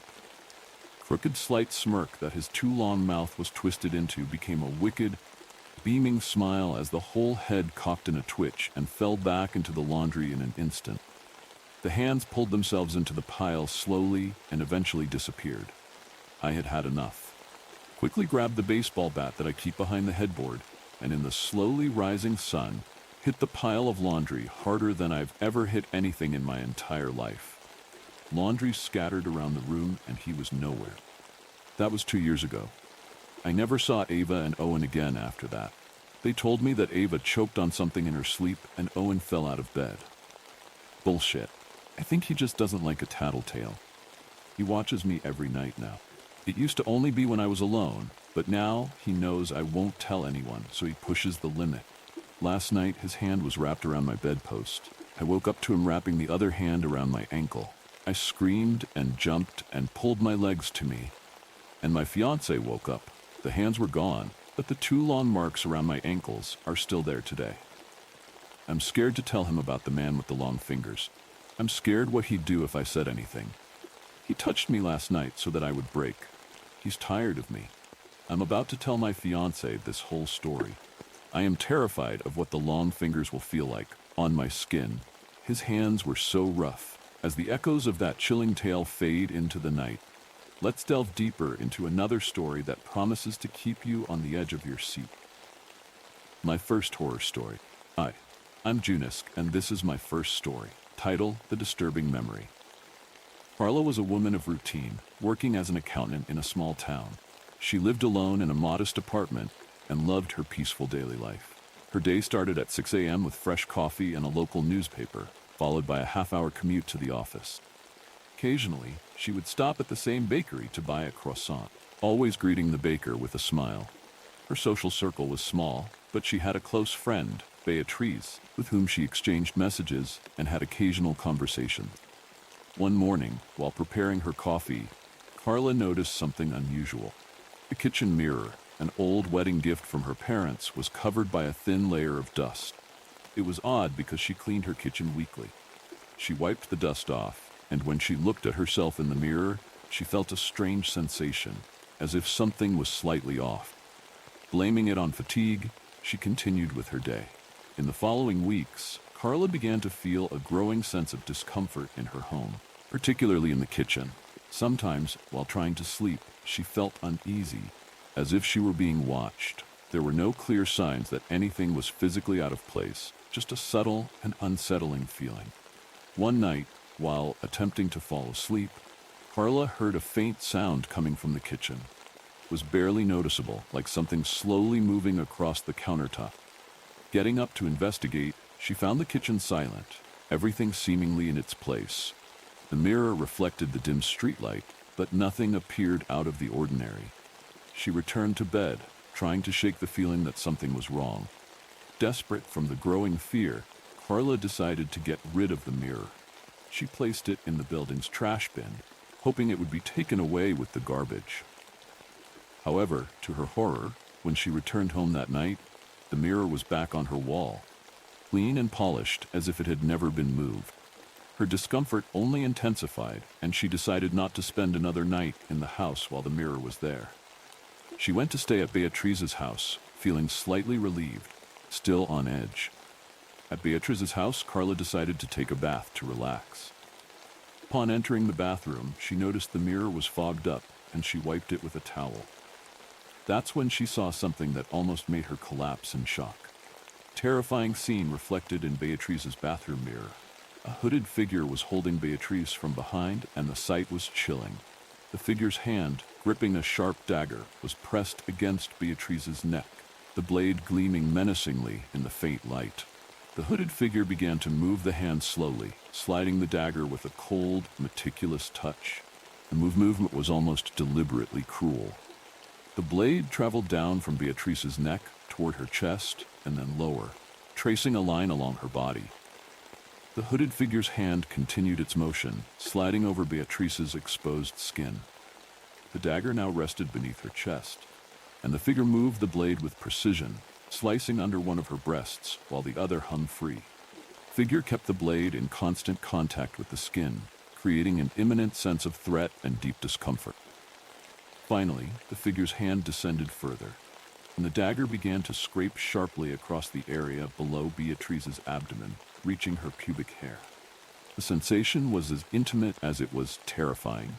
The hooded figure used the blade with cruel precision, scraping off a tuft of pubic hair. With a sudden motion, the figure threw the hairs out of the mirror, and they landed on Carla's mouth, who was horrified and disgusted. The terror grew when the hooded figure, in a grotesque and repulsive gesture, tried to shove its tongue through the seam of its mouth. It was starting to tear. With effort, the tongue slithered out of the opening, touching Beatrice's nipple. The tongue's contact was cold and slimy, and Beatrice shuddered at the sensation. Then, the figure spat out a dark, bloody fluid, splattering it over Beatrice's body and across the mirror. The liquid had a metallic, nauseating smell, blending with the horror of the scene. The reflection in the mirror seemed to be a clear warning that Beatrice was in imminent danger. Terrified and unsure of what to do, Carla decided not to call the police, knowing it would be useless. Instead, she grabbed some essentials and returned to her apartment, determined to face whatever was lurking there. Upon returning to her apartment, the sense of terror was palpable. The mirror was back in its place, and the hooded figure was there, with its stitched-up mouth slowly starting to tear open. Carla approached, and the mirror began to glow with a sinister light. The figure's mouth was ripping, the sound of flesh stretching and tearing. The skin around the stitches stretched and broke, revealing viscous, pulsating flesh underneath.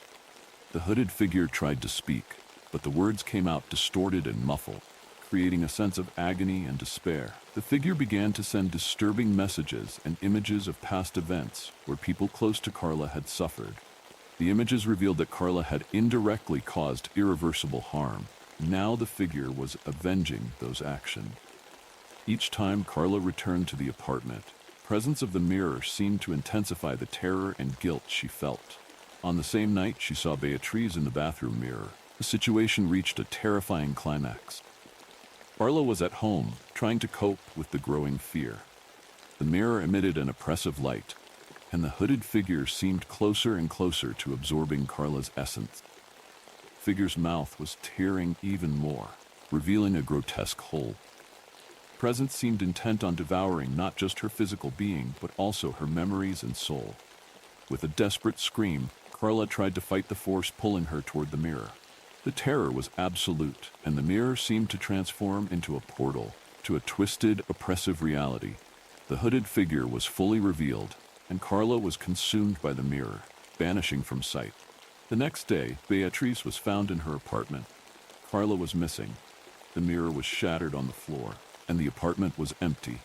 Fragments of the mirror reflected only darkness and terror, and the story of the mirror became a local legend about how the ordinary can hide unspeakable horrors and how memories and past actions can turn into something terrifying and real. With the darkness of our last story lingering, we now turn our attention to another unsettling narrative that will keep you awake in the silence of the Appalachian Mountains. House evils that you couldn't imagine. When I was 17 years old, I thought myself to be much wiser than people my age. This confidence and pride drove me to drop out of high school halfway through senior year. Some of my classmates worked part-time jobs to pay for books, food, dates, and whatever else people my age were interested in. Not me.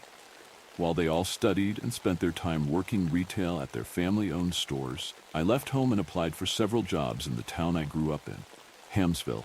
Hamsville is west of Washington, D.C., and placed right in the Shenandoah Valley of Virginia. It started out as an old farming town, with most of its population working on and around the local area, participating in farming, logging, and homesteading. Then the Civil War happened, and most of it was turned to ruin. Pigs were slaughtered to feed the advancing Union Army. The occupants retreated south, and the natives that were here so long before us built themselves some homes in the surrounding mountains. Being myself as a mountain man, as naive as I was back then, I had hoped to get a job with a local construction company. Better yet, a job with the local fire department. But shaving, and much to my dismay, never grew more than a cheap half-stash and a few whiskers on my chin. As the days went on and the realization that I'd be homeless set in, I found myself a job at a local farm, a median farm. Tired of going from place to place and sleeping at the residence of gracious families, I took the job as quickly as I could. Could call it desperation, but I thought it would be better than working at a small mom-and-pop shop like my peer. I had no idea the hell that was in store for me. I started there in January of 1894. It was cold, and snow covered the mountains surrounding the Shenandoah Valley. The lakes froze over, and people made do with what they had, since supplies couldn't make it over the mountain from the larger cities to the east. Mrs. Goodson ran the farm, which at this point had been reduced to a few cows and 26 horses within the barn. I slept in a storage shed configured for living right behind the barn, which was fine by me. I had access to a well, fireplace, and I lived within a few hundred feet of where I worked. The first few days were spent learning the tasks, gathering firewood, and talking to the Goodson family, who would invite me to dinner in their house every so often. They were kind, and I was grateful to have such an opportunity. Things seemed just fine until one night, after I'd finished mucking stalls, I was leaned up against my living space, facing the woods that surrounded the area, smoking a cigarette. The silent night was serene. The snowfall was gentle, and the fireplace inside gave me some lighting through a window. I drew a deep breath and exhaled, feeling awfully good about my situation. Then, the sound of a rhythmic tapping came from somewhere in the woods. I let my cigarette fall to the ground and I listened, holding my breath to hear better. It started to sound an awful like the drums that I'd hear during football games. It would start with one real loud boom, followed by 3 lesser booms, before restarting the same 4-beat pattern. I drew my revolver from my hip and pulled the hammer back. Always been said that you shouldn't whistle in the night here in the Appalachian Mountain. I didn't give a damn. I had a revolver. Whistled and listened. Silence. I squinted my eyes and bit my tongue in anticipation. Drumming stopped. Being the damned fool I was, I yelled out, "That's what I thought." I'd have fired my revolver, but I didn't want to stir the horses. The next morning, I woke up and followed my routine as usual, and the snow kept falling. As usual, I stepped outside my living space to smoke a cigarette, as every night. Instead of drums this time, I heard sticks cracking. I drew my revolver, because mountain lions aren't something to be fooled with. The atmosphere was mostly dark, the only light coming from the window right behind me. I heard something getting closer, and feeling the hair raise on the back of my neck, I fired 3 shots. Bang, bang, bang. With the final shot, I did my best to look into the woods, and to my horror, I saw what appeared to be a skull of a deer sitting upon the body of a large, stringy but muscular man. I stared and didn't breathe for at least 10 seconds. I hurried inside and sat in my bed facing the door. I must have fallen asleep at some point, because I opened my eyes and it was daytime. Before I could stand up, something slammed into my door. "Get the hell out here, boy." It was Mrs. Goodson. I opened the door. "For what reason did you find it necessary to fire off 3 rounds into the night? Scaring my horses? You drinking?" I thought to myself of what had happened, and out of fear of sounding crazy, I lied and told her that I was drunk and fired my revolver for no reason. She scolded me, but as always, she still offered me coffee out of the kindness she always had for me. I did my duties as usual.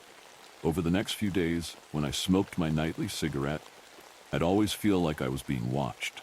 After a few weeks of constant alertness at night, I brought a lantern with me one night while I smoked. Not only a lantern, but a rifle is used to kill deer growing up. As usual, I heard the rustling of branches and sticks. Feeling bold, I shouted into the dark night, Get out of here, you goddamned fool. The rustling stopped, and it was as if the entire forest had silenced itself for a second. There was not a sound, not even of snow falling. My heart began to race. I heard my blood pumping in my head. Then, to my horror, something responded through the silent dark. Get out of here, you goddamned fool. I froze as I heard my own voice shout at me from the dark. I froze. In my fear, I aimed my rifle into the darkness, pulled the trigger. Click. I swore at the rifle while it was jammed up, and the bolt was stuck so that I couldn't cycle another round. I dropped the rifle and drew my revolver. I fired all 6 shots and began stepping backwards as I chambered more bullets. I knocked my lantern off of the barrel it sat above, and a small flame began to fade on the ground. Out of the darkness came a figure of pure evil, the skull of a deer upon the wicked, contorted, bloodied body that made calculated movements toward me.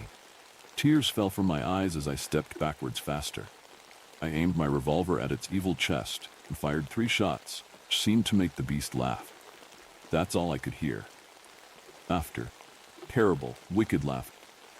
It was as if the sound of the laughter came from all directions and resonated right in my brain. Not only laughter, but my own words. Get out of here, you goddamned fool. My own voice. I turned and ran for the barn, kicking open the first stall which houses my pony, and pulled myself onto her back without a saddle. She ran up the aisle of other stalls, each containing a horse that shambled around in fear. Terrible laughing continued. Come on, girl, I shouted at my pony, and she ran with all of her might, and the laughter was just as loud as it ever was, as if it was right in my ear. She ran down the long dirt road, towards the wooden arches which displayed Alamedian Farm, and she kept running. The laughing only silenced when we were miles down the road. We came upon a few horse-drawn carriages and stopped just ahead of them. My face felt burnt from the snow and wind hitting my face, but I was glad to be away. They sat me in the back of the wagon, while the husband took a few steps around to check on my pony. As his wife struggled to console me, I could only choke out a short explanation that they couldn't understand. They gave me a bottle, and I drank, gulping down most of the sour whiskey it contained. I drifted to sleep, and as I looked out the back of the wagon, slowly rocked to sleep by the road, to my horror, I saw that same wicked deer skull. As the last story fades, let's move on to another one that's just as chilling. Horror house. I recently bought a house, a spacious, 4-bedroom, 2-bathroom duplex. It's an old farmhouse-style home, complete with a barn in the backyard and a few acres of land. Beyond my property lies nothing but farmland, stretching as far as the eye can see.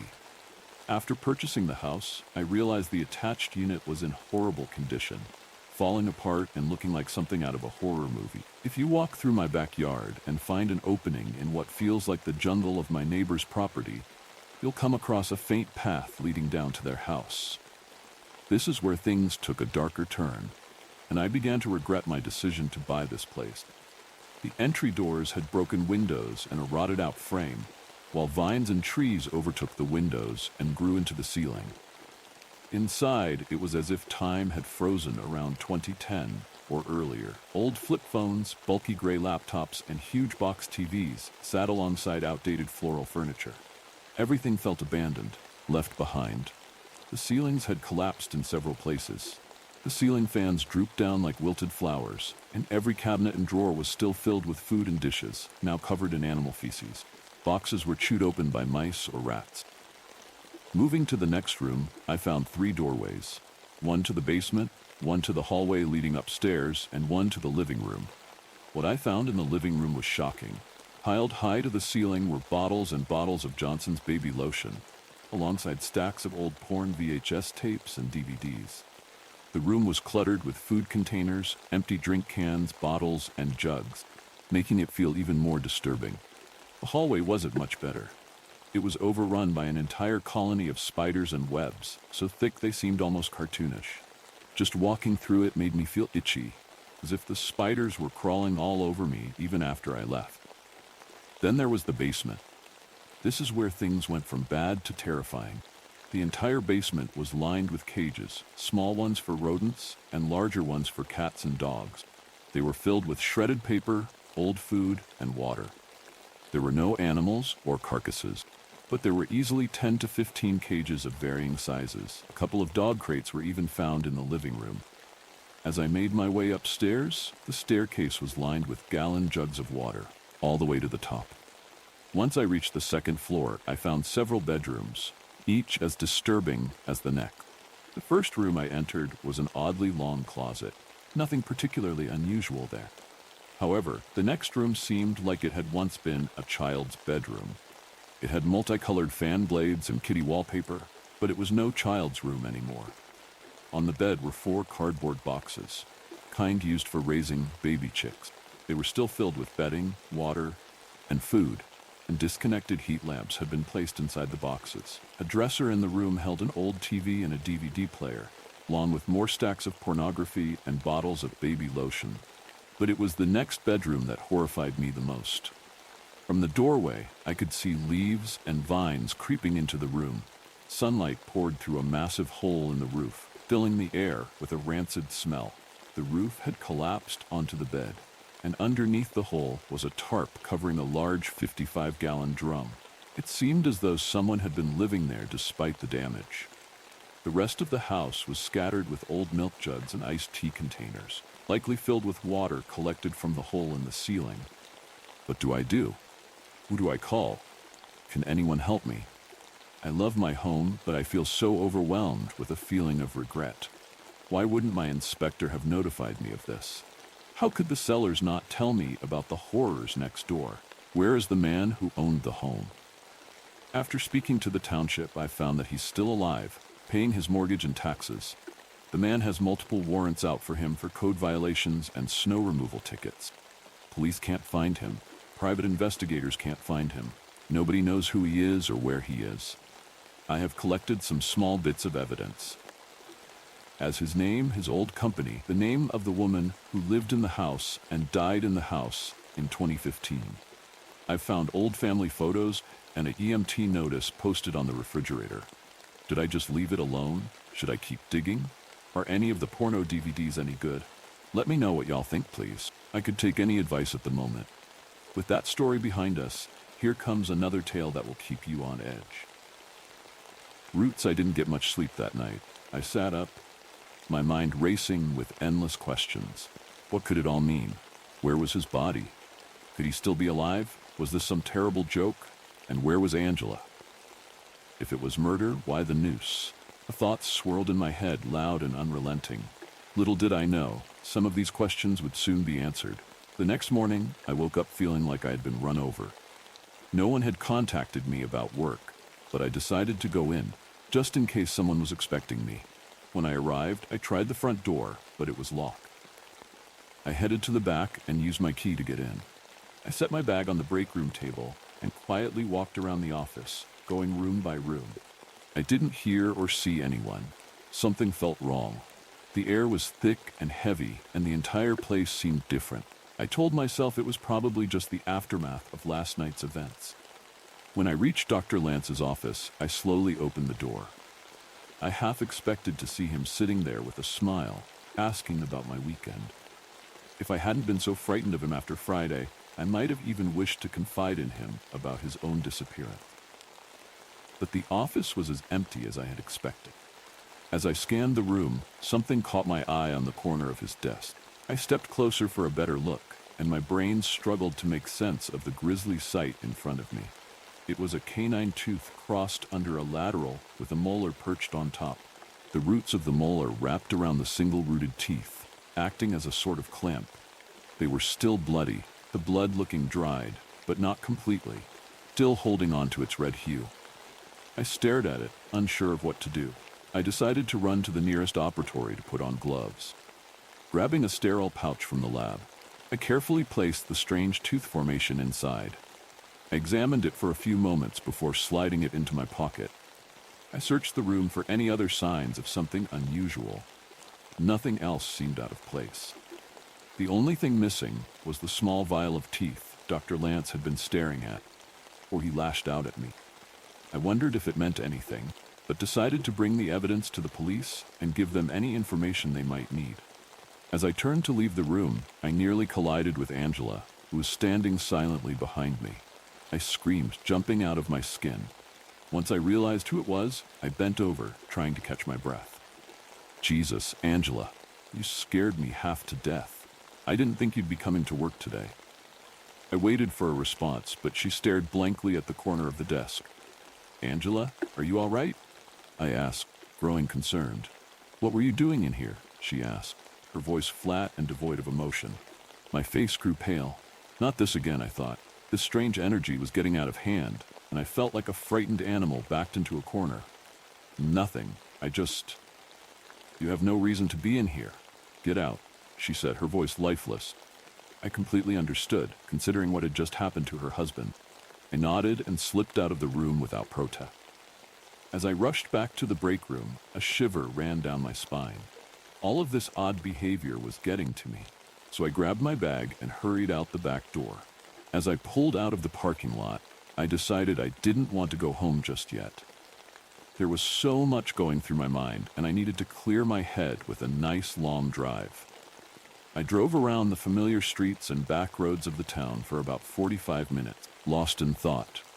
Eventually, I decided to drive past the Lance's home, just to see if what Sadie had described was exaggerated or not. I had only visited their white picket-fenced home once before.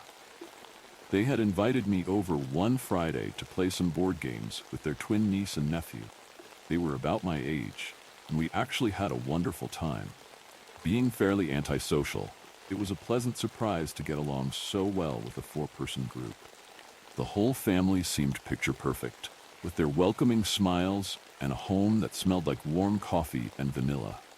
As I reminisced, I turned the corner onto their street, and my eyes were immediately drawn to the end of it. Their beautiful home, once a place of love and excitement, was now a sight that would make anyone feel sick. It made me wonder once more how things had gone so wrong so quickly. The crime scene tape covered the closed garage door, front door, and acted as a fence around the whole yard. It was completely void of life, and the beautiful flowers that once lined the walkway were shriveled and dried. I slowly drove to the end of the street and parked my car in front of the neighbor's house for a moment. My nose began to sting as tears welled up again. A single tear rolled down my cheek, but before I could really cry, I noticed one of the blinds in the upstairs windows being pulled down as if someone was trying to peek out without being seen. My emotions quickly shifted to laser focus. I couldn't make out any person, and for a moment, I thought maybe the blinds were just broken and always looked like that. As soon as the thought crossed my mind, I received a text.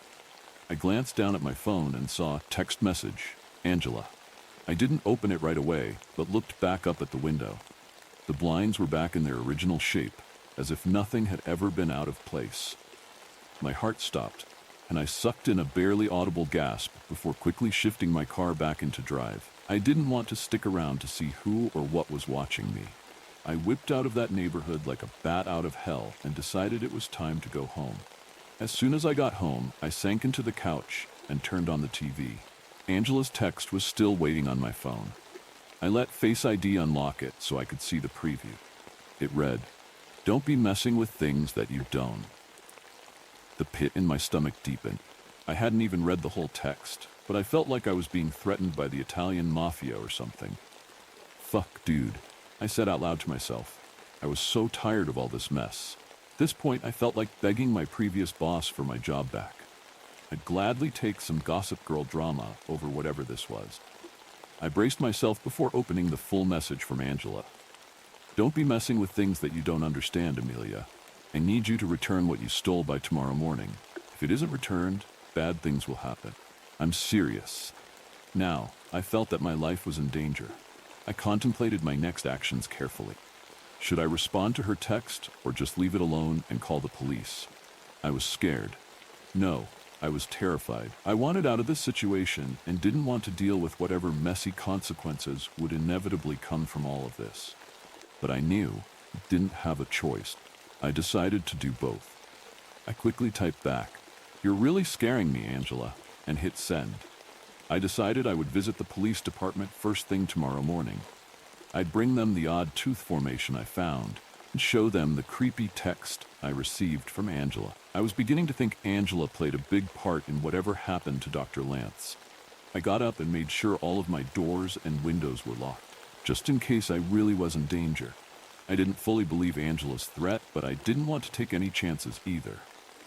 As I made my way to the kitchen to make myself a light lunch, my phone chimed again. Text message, Angela. This time I immediately opened it. This is much bigger than both of us. I'm warning you because I care about you. Do as I say, Amelia, or you will regret it. I nearly dropped my phone. What the hell was she talking about? I decided it was time to turn my phone on Do Not Disturb. This was all too messy and too much for my brain to wrap around. I made myself a PB&J and turned on YouTube. I watched moist critical police chase videos and crocheted until the sun went down. It worked. I managed to wash my brain of the issue that had been haunting me, even if it was only temporary. Around 9:30, I took my dogs out and herded them into their kennels.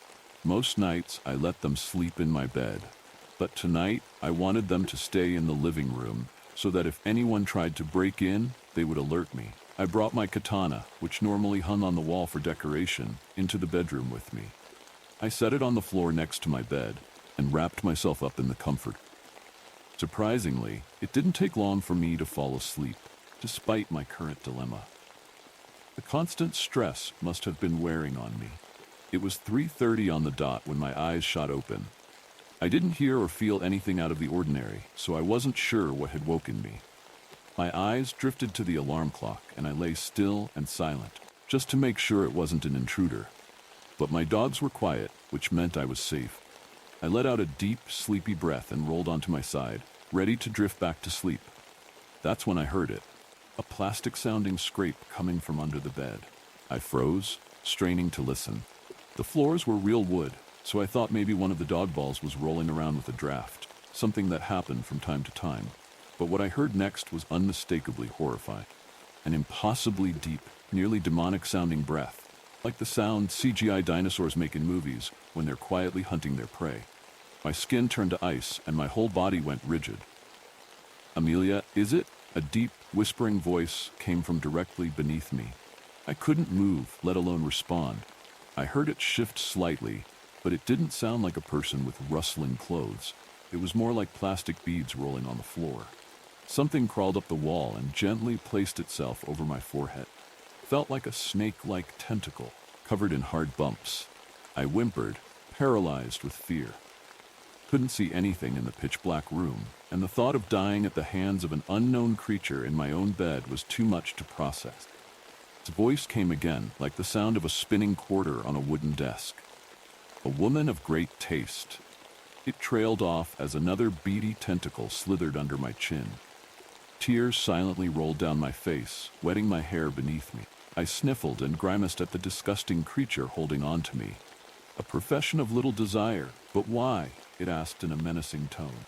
The tentacle under my chin slithered its way between my lips, forcing my mouth open. I tried to keep my jaw shut. The creature's strength was unimaginable. I thought my jaw might break if I resisted any longer. The tip of the tentacle probed around inside my mouth, starting on the top right and moving to the back, feeling each and every one of my teeth one by one, right to left, left to right. I trembled uncontrollably, hoping against all hope that this was the most vivid nightmare I had ever had. When it reached the lower right side of my mouth, the tip of the tentacle perched itself on top of my last molar. With one quick tap, I felt the tooth crack, and I screamed in agony. During my 4 years as a dental assistant, I had learned that each tooth has somewhere around 70 nerve endings, and I felt each and every one of them screaming for help. The tentacle flicked upward, running itself from my soft palate, causing me to gag to the back of my front teeth. I continued to cry in pain as it caressed my face with the now slobbery tentacle.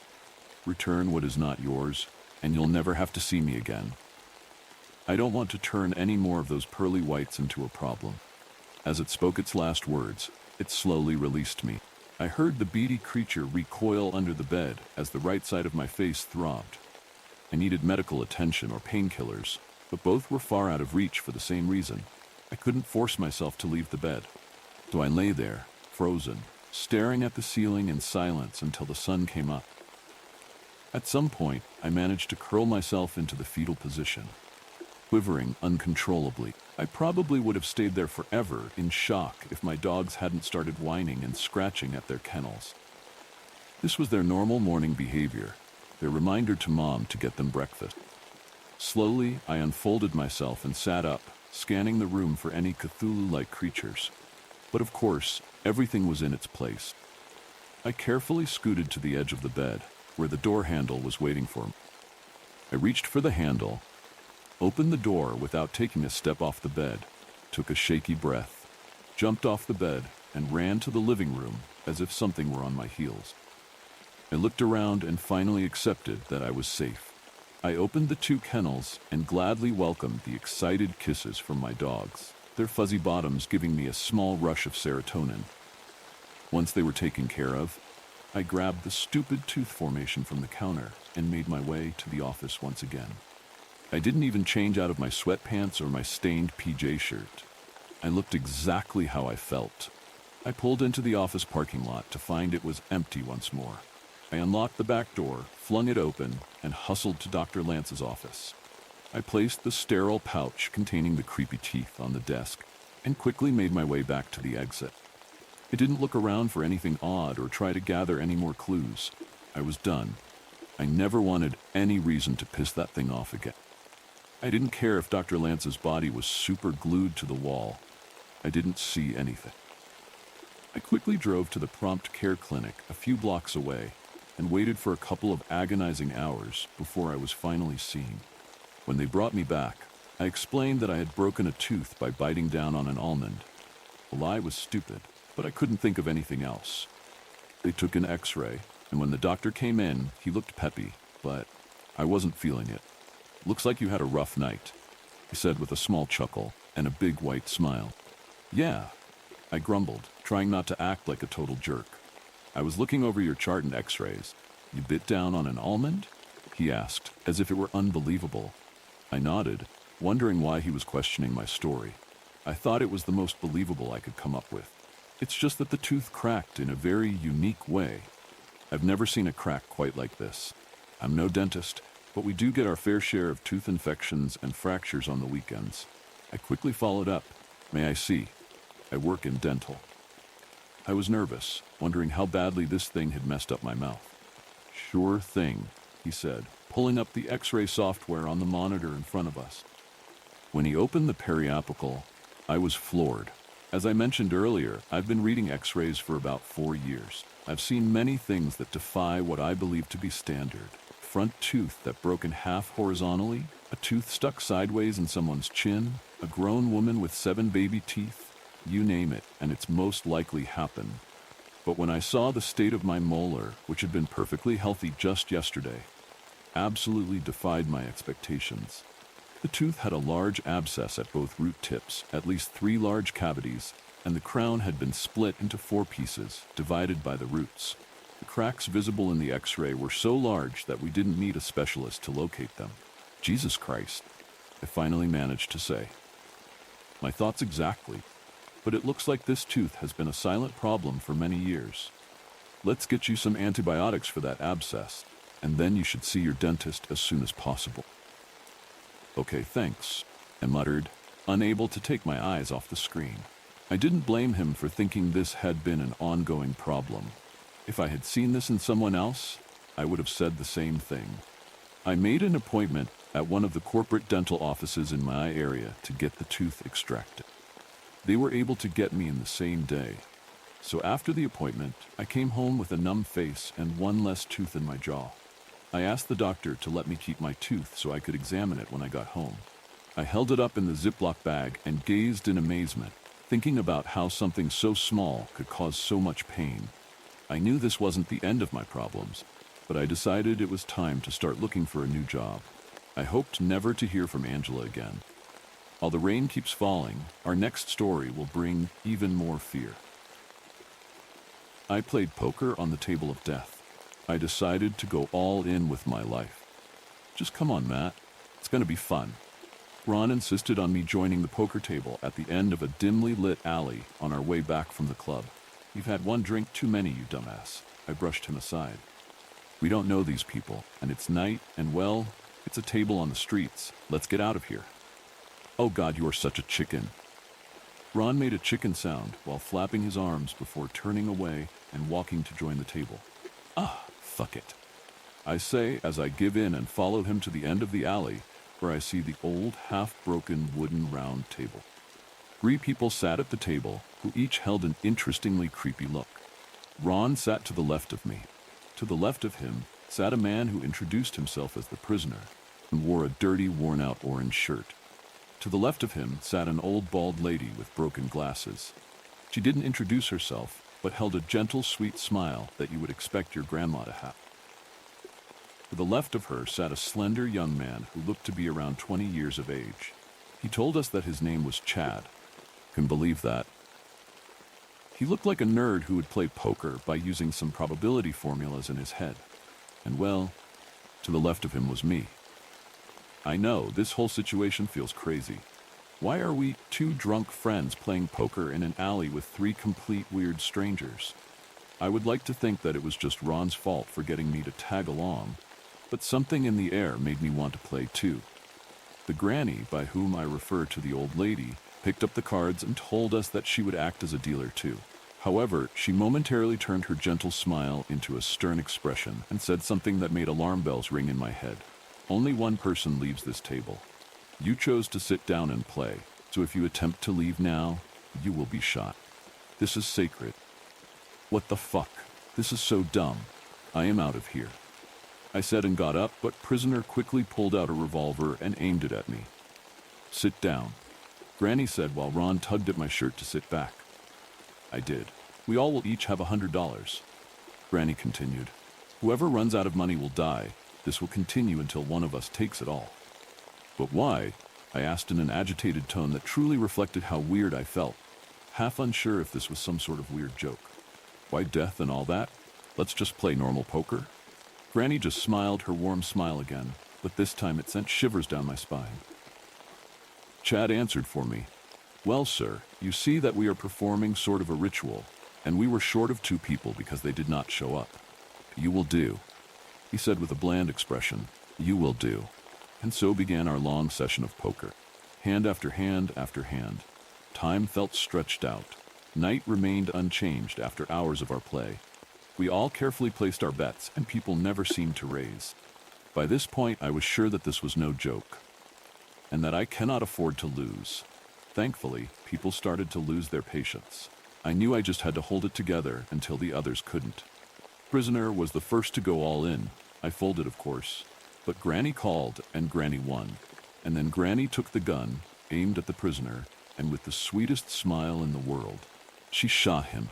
We continued playing with his corpse still sitting at our table. Chad seemed to calculate all our expressions and probabilities of cards. He was going to be hard to beat, or so I thought. Soon enough, Chad and Ron both went all in and showed their cards. Chad had a double ace, while Ron had a 2 and a 3. You ran out of patience, huh? I remarked exhaustedly. Goodbye, Ron. Hope this game was fun for you. Shut up. I'm not gone yet. He replied with a hate clearly noticeable from his voice, and the granny began to show the cards. Ace, 5, king. Chad laughed with excitement, which was unexpected because I didn't think he was capable of showing emotion. I just let out a sigh and accepted that my friend was going to die. But I didn't feel too bad. He was responsible for all of this after all. Granny pulls out another card, queen, and then she pulls out the last one, fear. I won, Ron cried out in excitement. Fucking Chad, to hell with you. Chad reverted to his emotionless face and simply stared into nothingness. Granny aimed her gun at Chad and shot again. 2 lifeless bodies on the table now. 2 more to go. We played for what felt like days, making small bets so as to not exhaust our reserve. But then I noticed that Ron was getting antsy again. He was raising a lot now, and while me and Granny folded, I knew he was bluffing to gain small advantages. So when he raised me when I had good cards, I doubled. He doubled. And soon we were all in. It's one of us now. I spoke with a broken voice. Even though I blamed him for this, he was still the friend that helped me get through tough times. He helped me when my parents died. He helped me when I was broke. He helped me when I was a complete mess, and never asked anything in return. He didn't reply, just laid out his cards. I laid out mine. Granny did her thing and I won. I hated that win. I hate it now. I will hate it forever. I am sorry, I whispered to him. I looked down and braced for the sound of a gunshot. 3 dead bodies now. I looked at Granny, who still held that sweet, warm smile. Looks like it's just us now, said exhaustedly. Yes, dear. Let us continue. Spoke softly. I shook my head. I am tired of this. Whatever hand I get, I am going all in now. I tell her. I did not care then. My friend just died against me, and I could do nothing. I am in the middle of this weird, crazy game, and the world has somehow stopped. I wanted to be gone, dead or alive. I understand, he said, and dealt the last hand. She went all in too. We both revealed our cards. She got a king and a queen. I got a king and a queen, but I had them in the same suit.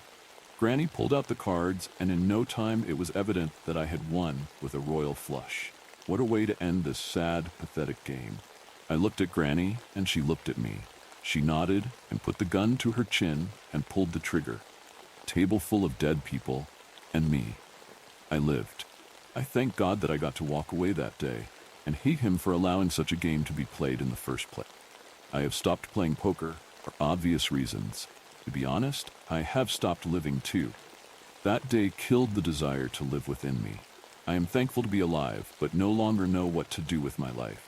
I write this down and hope that this helps me get over it a little, but deep down I know it's of no use. If that last story scared you, this next one will take the fear even further. A Reddit confession. I watched a woman drown.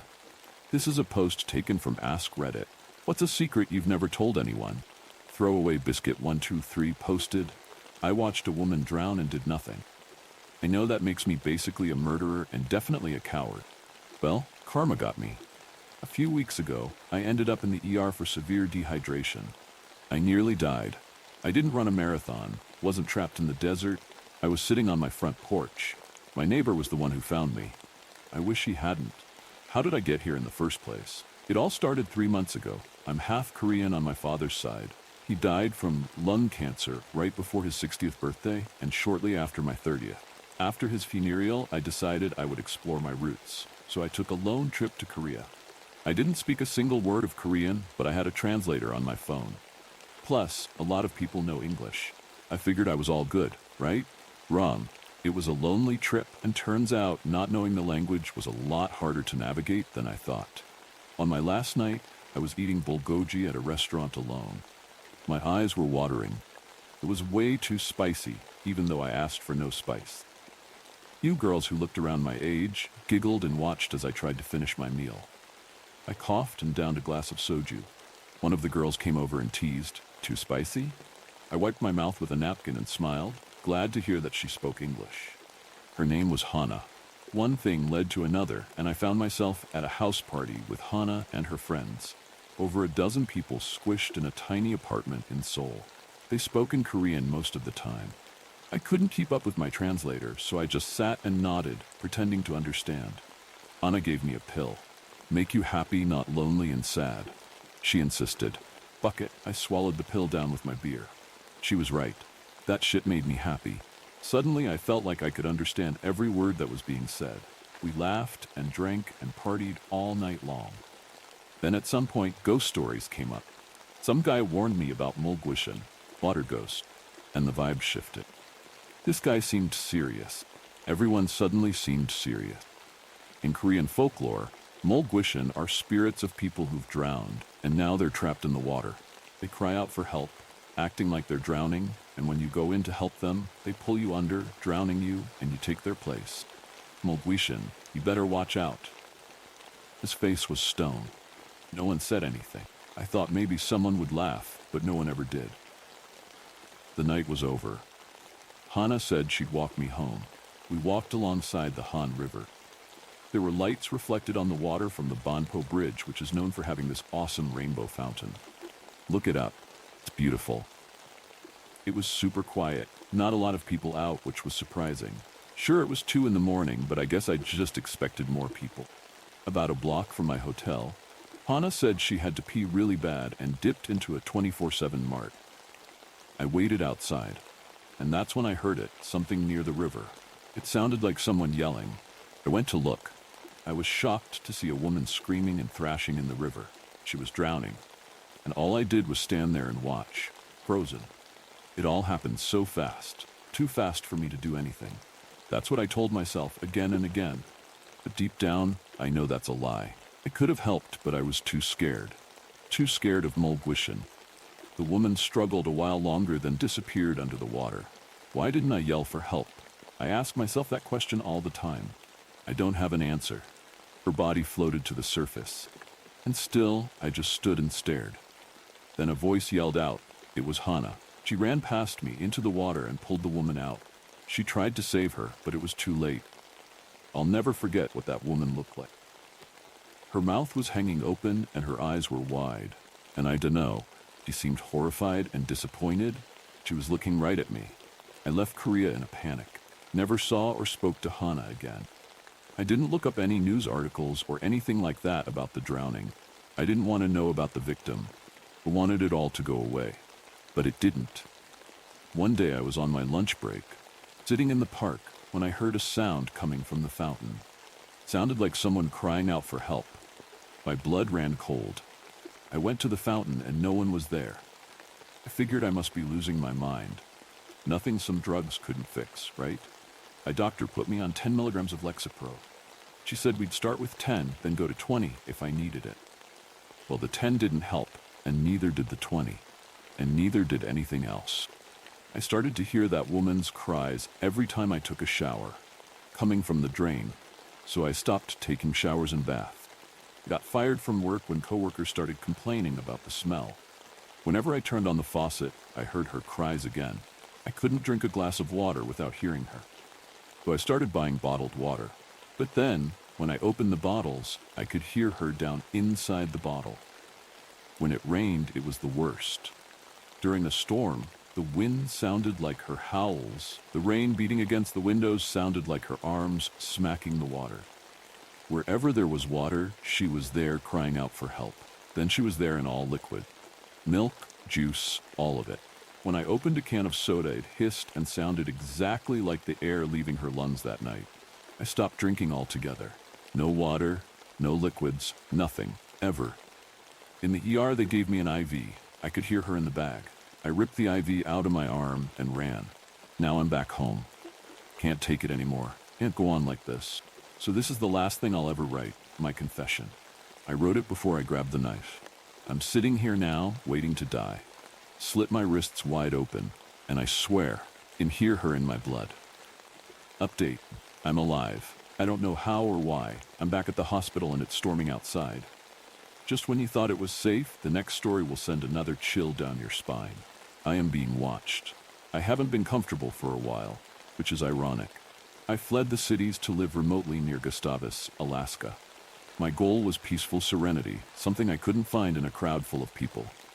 It drew me away from civilization into the stillness of the forest, where I had the same soundscape as another individual living 500 years prior. Now I am stuck here, and I long for those people I left. They were familiar, and at least I could imagine their intentions were similar to that of my own. It started a few months ago, prior to the completion of my cabin. I went out one afternoon to finish hammering the shingles on my roof. There was plenty to do before it got cold, so I was working rather tirelessly, which is possibly why I didn't notice the noises at first. It wasn't until I took a break that I heard the sound of another hammer off in the distance. Its sound was concerning. My mind dreaded the idea of a neighbor, but I was curious, so I followed the audible trail. I walked for what felt like ages, but its volume remained consistent, and there was no indication of my proximity.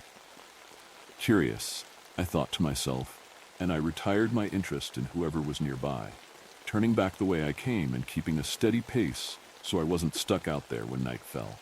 The oddity of the darkness coming quickly didn't cross my thoughts. But now that I think back, I can't recall how long I was out there searching for that sourceless sound. On my way home, I had the strange sensation of being watched, and I hurried along because I feared there could be a large animal stalking my path. I wish now that it was an animal. My quick stride ceased as I heard the rustle of some thing in the tree directly above my stance. I slowly directed my gaze upwards so I could try to identify the creature, contributing to the adrenaline surge in my veins. It was then that all the noise in that forest culminated and then stopped altogether. It was as though they all collectively feared the presence of whatever resided above. Not even the mosquitoes would buzz, and it was harrowing to think there was something in existence that would elicit such a response from every single entity near it. All animals have their life-threatening beasts, but even a butterfly would still land on the nose of a lion. I thought it'd be best to mimic an ignorantly calm behavior. Maybe it would abandon a prizeless slaughter if I didn't give in to its clearly craved fear tactic. What's a hunt without a chase?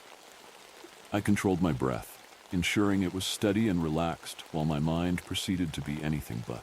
I could feel a monitoring spirit and almost submitted to my desire to flee helplessly. But my idea seemed successful because the lively sounds returned, and I was able to continue back. Odd. When having the ability, that creature didn't pounce, which begs the question of its intention.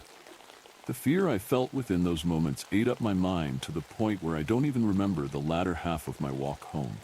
I was relieved when I came upon the warm glow of my cabin, but being within the safety of my house didn't resolve anything. I still felt precarious. I was, however, grateful for the life I kept, and I was able to sleep, not peacefully, but at least with a somewhat sound mind. The weeks between that encounter and the next I would spend spiraling, but it wasn't caused by the occurrence in the woods. No, it all fell to shambles when I awoke the next morning. The day was absent of saturation, and even the sun's penetrative rays appeared dull and lifeless. It was the first time I had a disdain for being alone. When my head turned to find the window, piercing pain went through my body as the two met. My window was old and had damage from the sun and rain, so it wasn't clearly visible, but through it all, I was able to make out a long branch-like hand slightly discolored to match the subfusc ambience. My body froze, and the cryptic hand moved its fingers in a way that made it seem like it was waving. What an oxymoronic act. As I said earlier, there wouldn't be another true occurrence for a while, or at least that's what I have to tell myself. I believe I have driven myself mad over all this, and constantly being on edge will affect your sense of reality. To fight my plummeting mental state, I knew I needed some type of interaction, so I took my truck into town and excused it as being a trip to collect more supplies for a storage shed I was putting together. The town seemed emptier than usual. I mean, I know the individuals who reside here have similar motives to my own regarding lifestyle, but it truly felt like a ghost town. Pulling into the wood supply shop, I noticed the barrenness of the parking lot, and I couldn't help but feel worse about my situation. At this point, any human face would do. I went inside the store, thinking surely there were people who worked there, but to my dismay, there was still no one. The store felt cold and almost dry, being lit by iridescent lights, an absence of life, devoid of color. I got what I needed and went to purchase my supplies, but no one was at that tattered checkout counter, so I called out, "Hello?" The echo of my call was empty. There was no hope behind it. I knew I was alone, so I left cash on the counter and headed back to my car. I fumbled in my pocket for my keys, and as I did so, I got that old feeling again. Feeling I first had in the woods. I heard a faint voice cry, "Hello." It sounded like my own. I had no intention of discovering its source this time, and I rushed my stride towards my car. I heard it again and could distinguish the distortions where it was trying to match my tone. I tried to remain calm, but my heart was leaping out of my chest. I jammed my keys into the lock and opened my truck, practically throwing myself into the driver's seat, locking my doors and starting it up.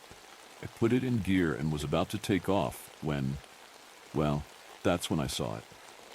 I think describing it would be overwhelming, but I am going to do it because, at this point, I already know my fate. I am sitting alone in my cabin, trying to type this out for you, and I can already hear the knocks at my front door. Anyway, I saw it standing on the sidewalk outside the store. It had no expression on its face. It was long and wiry, and the face it possessed was human-like, uncanny. It had pale, discolored skin, and behind the eyes, there was nothing. The hair it had was long, patchy, and wet-looking. It faced me, but I couldn't tell if it was looking at me. The body was twisted in a manner so strange it reaffirmed my suspicion of it not being entirely human. I really didn't know what it was, but it knew me and was clearly after me. So why hadn't it ended the chase? What was the motive? Why me? Where is everyone? The built-up fear was eating me alive as I knew my end would come soon, but I still had no idea of when. I know one typically plays with their dinner when it is plentiful, so it makes me wonder about the others in town. I drove back home, and it let me. I'm guessing I am one of the last ones, and I have come to a conclusion that I think explains everything. The thing, whatever it may be, has been stalking the town for months. It hasn't been on my case because I am a rare occurrence in that vicinity, but after the town went down in numbers, it ventured further. I know of its capability to mimic in order to lure you in. Since I live alone, it merely echoes me. It has had plenty to feast on, but as the days go on, it will eventually hunger once more. I have thought of leaving. The day after I got back from town, a blizzard came in, trapping me in my cabin. So here I am, sitting at my computer, waiting. The knocks only get more demanding, and I'll eventually have to let it in. I long for those people I left. With the last story still fresh in your mind, it's time for another eerie tale. Hunting Dave. Supernatural Experiments 6 Test Subject, Dave. DNA Unnatural 17. Codename, I looked down at the paper and then looked up. In front of me was a man named Dave who had volunteered for the experiment. It was my first time conducting an experiment. After all, the experiments were only conducted by high-ranking employees, which I was now thanks to my promotion. Are you feeling all right? I asked him using the mic. Yeah. Thanks for asking, he said quietly. He seemed nervous. Is this your first time taking part in an experiment? You seem really nervous, I asked him. Yes. I'm a bit nervous because they made me sign an agreement before this, stating that they won't be responsible in case of injury or death. He replied, Oh, don't worry about that thing. It's just a formality they have to do before conducting experiments. You'll be fine, I assured him. Thank you. I feel a little better now. He replied. Shall we get started with the experiment then? I asked. He nodded. I pushed the button on the panel and one of the walls opened up. A box came out of the wall. Please take the contents out of the box, I instructed him. Dave opened the box and took a small vial with red liquid and a syringe out of it. Take the syringe and inject yourself with that liquid, I instructed. He took the syringe and filled it up with the liquid, then proceeded to inject himself with it. How do you feel? I asked. I don't really feel that good, he replied. Before I could say something else, Dave suddenly started screaming. Ah, it burns, he screamed. Dave's skin started melting away. In less than a minute, all his skin melted away and only flesh could be seen. My jaw, it hurts, he screamed in agony. His mouth started opening wide open, with teeth all around it. He tried to close it with his arms. The teeth sliced through his arms like butter. Quickly pressed the emergency button to get reinforcements in. Suddenly, his eyeballs fell to the ground and a huge hole formed in his chest. I watched as the hole was slowly filled by a red eye forming inside it. Suddenly, a bunch of armed men came rushing in. They quickly grabbed me and started getting me outside. No, we need to save him, I screamed at them. Only one we need to save is ourselves from that thing. They screamed back. I watched while getting dragged away. Dave screaming in absolute agony and pain. No, no, no. I suddenly woke up completely drenched in sweat. Seems like I was dreaming. Nightmare? Asked a familiar voice. I looked and it was Tracy. Just some bad memories from the past. We were discussing about UDA and then... What's going on? I asked. Jason poisoned you and drove off with the pen drive. That's what. Replied. Seriously, where is he now? I asked. I don't know, probably with the UNF. Replied. What are we waiting for then? Let's go find him. We need to get that pen drive, I exclaimed. We have bigger issues at hand right now, Tracy said as he turned on the TV. Breaking news. Monster on rampage. People are advised to stay at home and avoid going outside. Seems like we do have a much bigger problem to deal with. Hunting Dave Part 2. Supernatural Part 1. So what now? Daniela asked me. Well, we have to stop that thing. Dave, now, I replied. There's no way I'm fighting that thing, he replied back. I guess then I will have to, I said as I turned off the TV. You at least have a plan to deal with it? Let me at least tell you its weak point. she said to me while getting up but almost falling to the floor. "Take it easy. You got poisoned not too long ago," I said as I grabbed a chair for her to sit on. She sat on the chair, still being weakened by the poison. "As for the weak points, it's the eye in the chest and head, isn't it?" I asked her.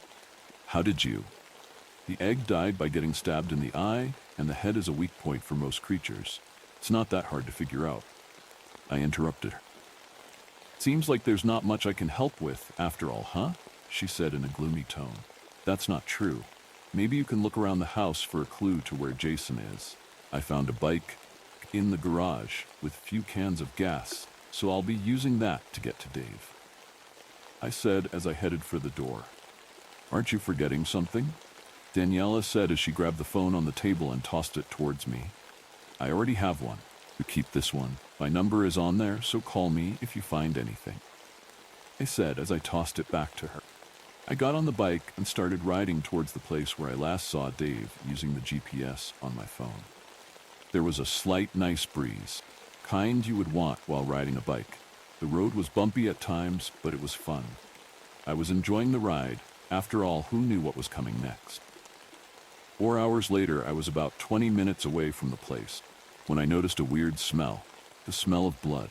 Suddenly, I was tackled by something. I fell off my bike and hit a tree.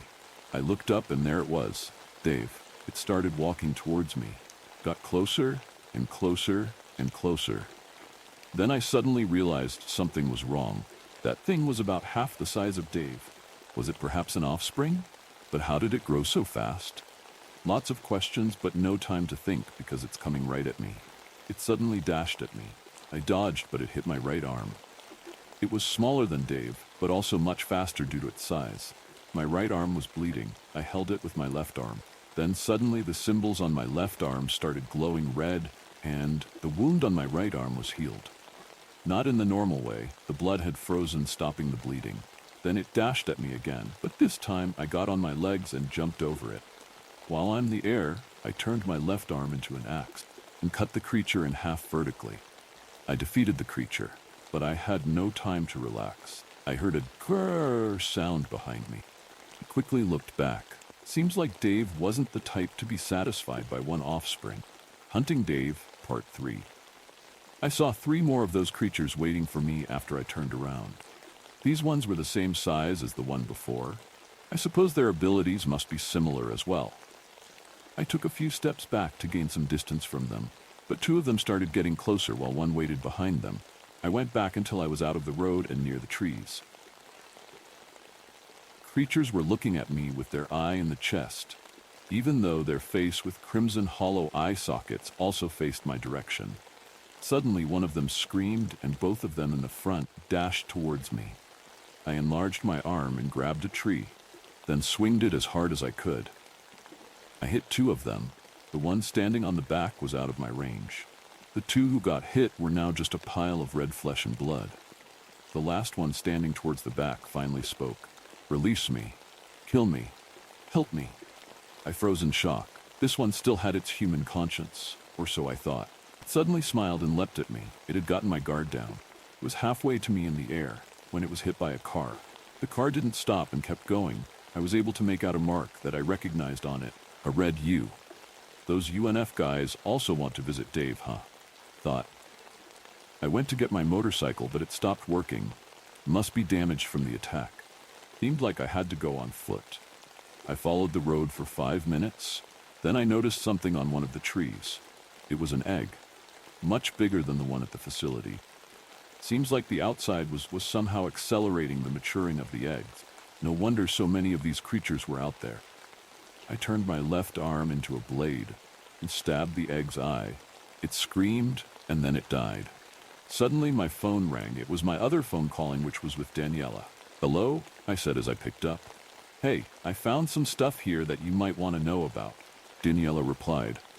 "Make it fast. I'm in a hurry right now," I said. "Okay, so I found some chats on Jason's computer. It had a password, so it took a little bit of time, but I managed to get in. It seems Jason was already talking to some guy from the UNF." Daniela explained. "Spare the details and get to the point already," I interrupted her. "Gosh, okay. They were talking about how you got your powers.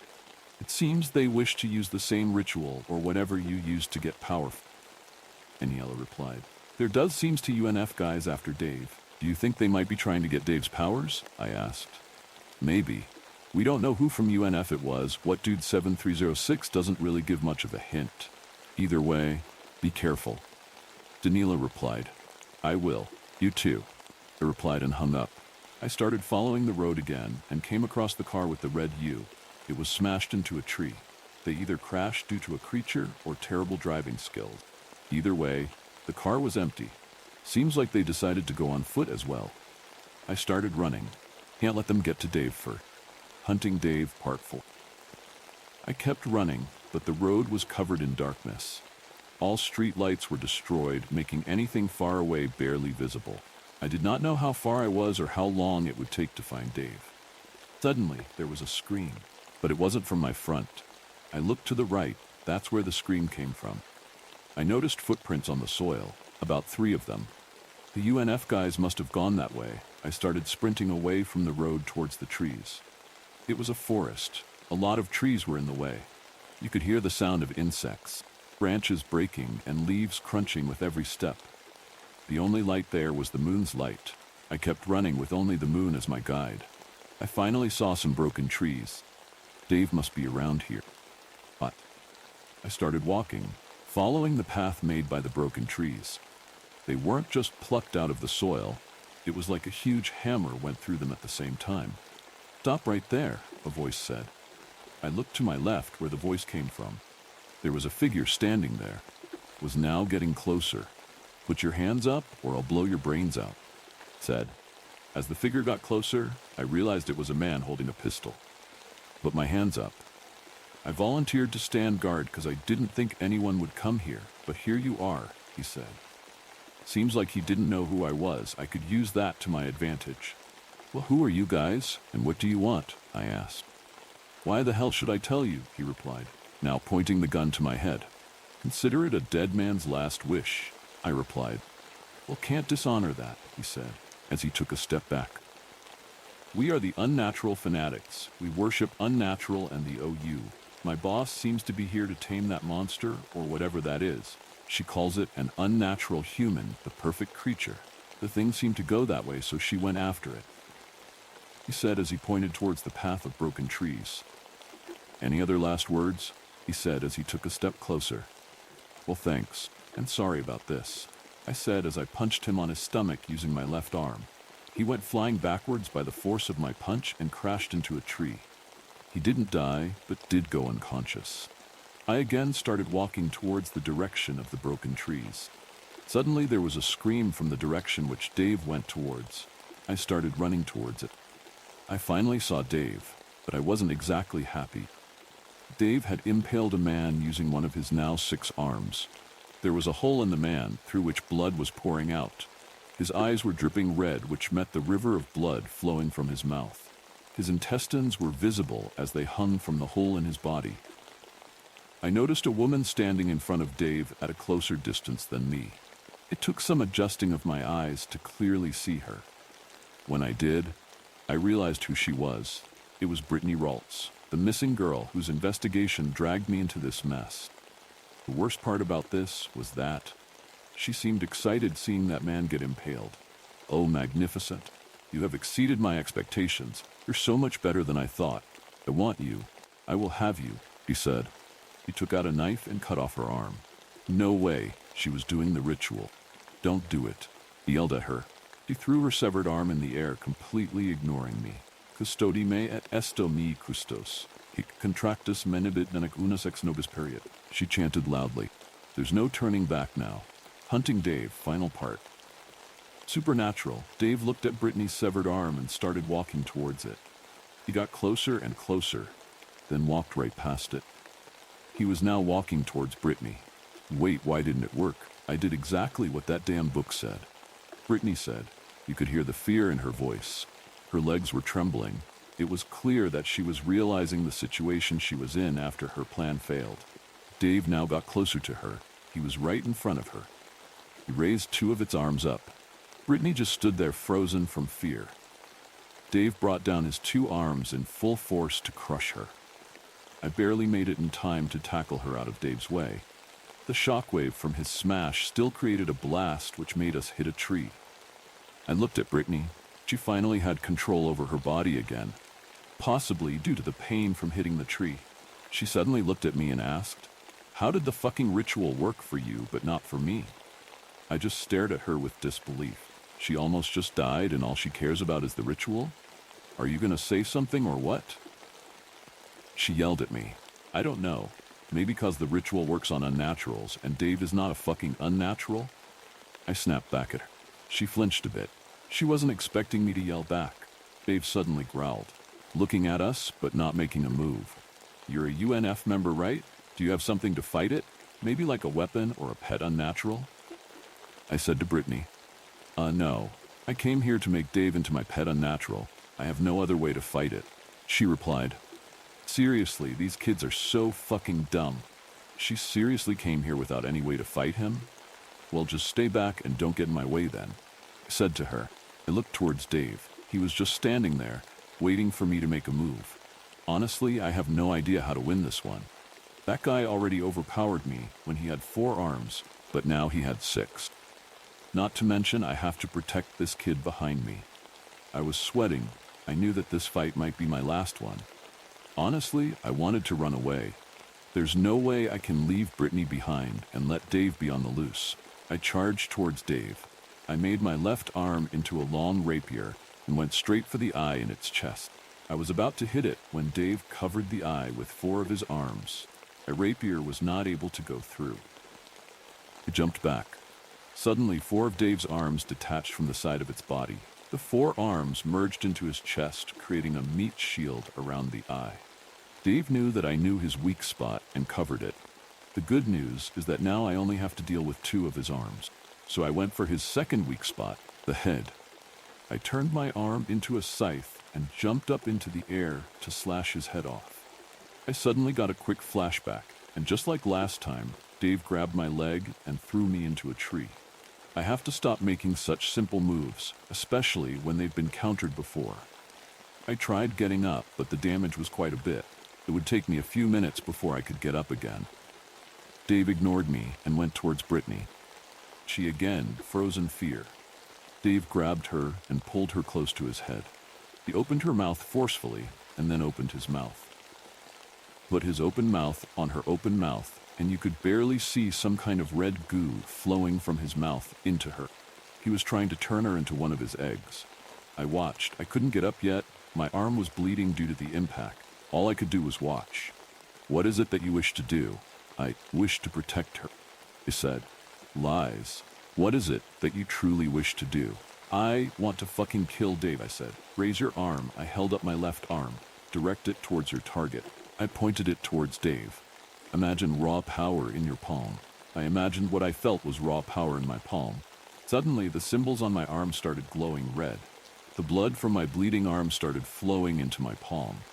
Compress it into a projectile. I imagined it to become a small ball. Blood compressed into a small ball, very dense. Shoot what? I said. Shoot. I imagined it to shoot.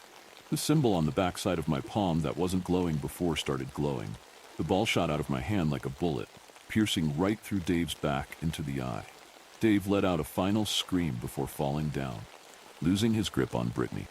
Dave's flesh started melting away, only leave a deformed human dead body behind. I went over to check on Brittany.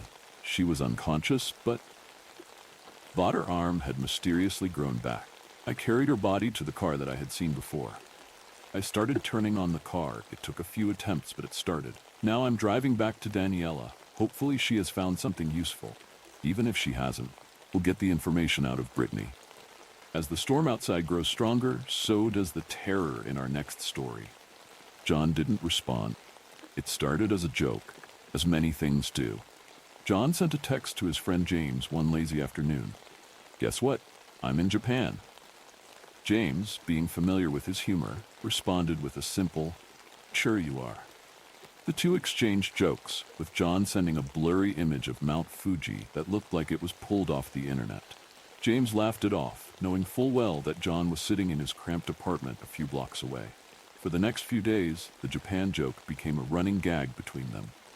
Every time John would text, it would be something similar. Just tried sushi in Tokyo. Or these vending machines are wild. James played along, sometimes responding with mock skepticism, sometimes indulging the joke, pretending to be jealous of his friend's imaginary trip. A week later, James casually asked John to hang out. He hadn't seen his friend in days, and he missed their usual routine of grabbing a drink or playing video games. John replied, "Can't. I'm still in Japan." James rolled his eyes and texted back, "Yeah, sure. Seriously though, let's hang out." "I'm serious, man. I told you I'm in Japan for real now." James chuckled and called John out.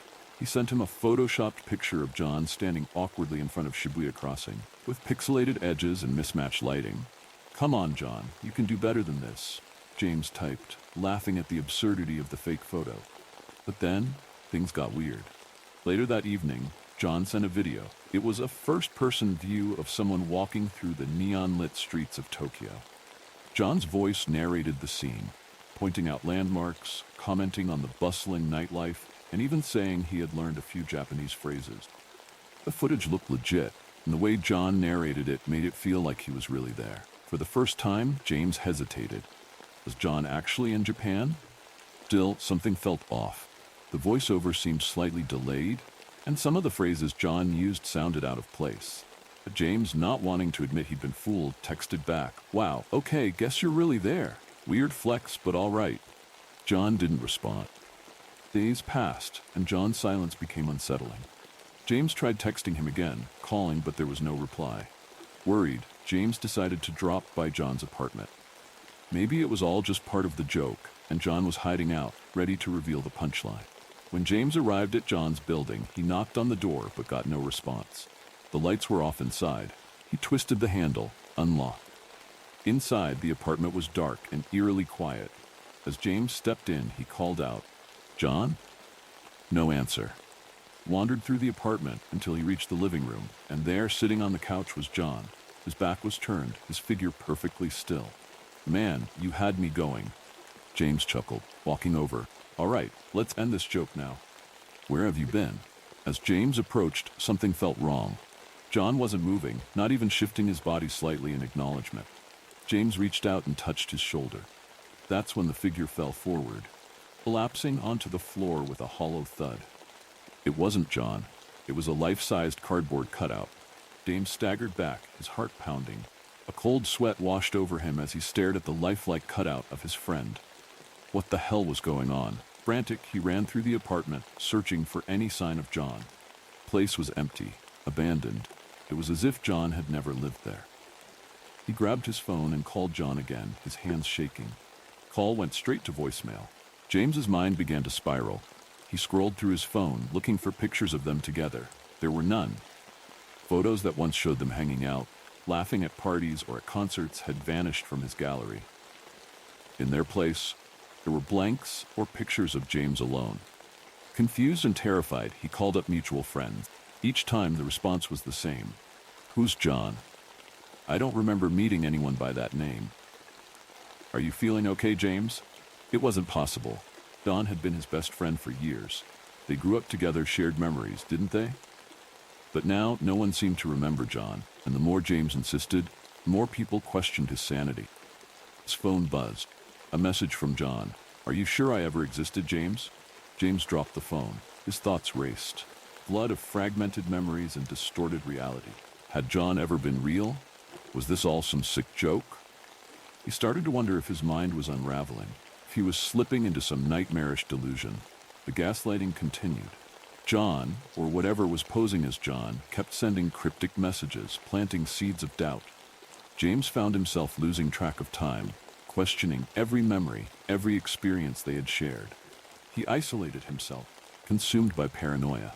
Friends who once knew John now avoided James entirely, whispering behind his back as though he had lost his mind. One night, driven to the brink, James returned to John's apartment for the last time. The door was still unlocked. Cardboard cutout still lying on the floor. James sat down in the empty living room, staring at the walls, his thoughts swirling in a void of confusion.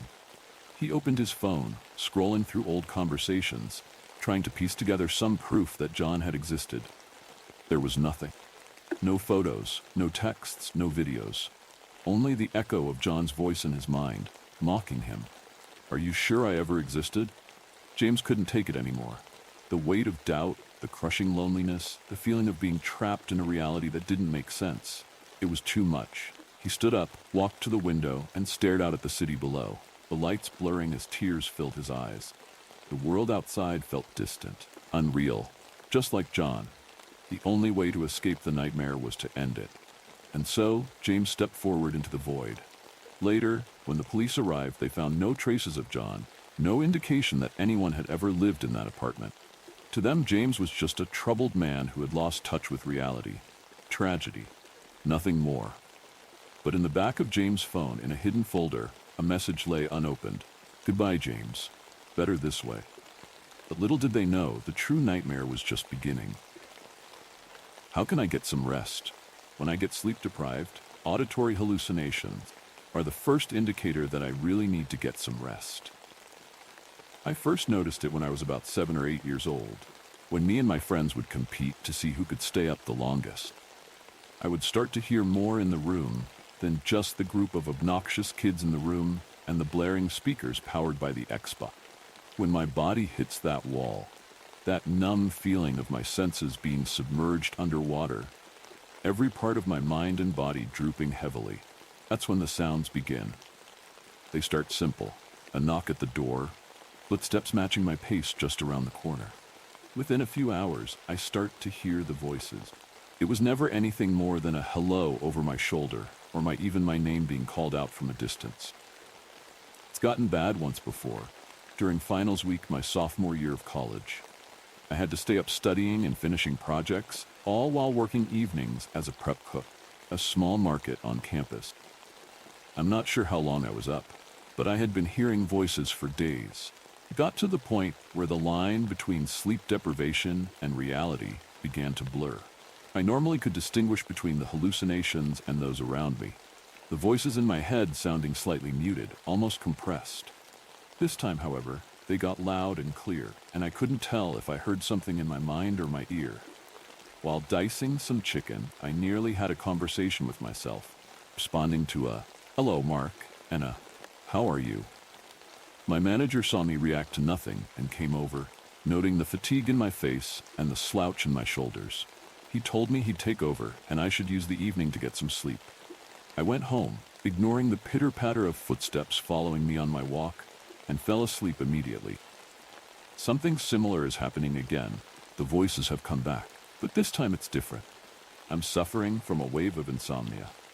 It's been years since I had exams or deadlines or grades to worry about, so I'm not sure what's causing it. I've tried melatonin, I've stopped drinking caffeine, and yet despite feeling like a bag of bricks, I just can't get any sleep. I think I've been awake for at least a week and a half, but I'm not totally sure. I'm still going to work, maintaining the front desk at an ER, and I'm still going about my day normally. I almost don't even feel tired anymore. When the voices started, they were normal.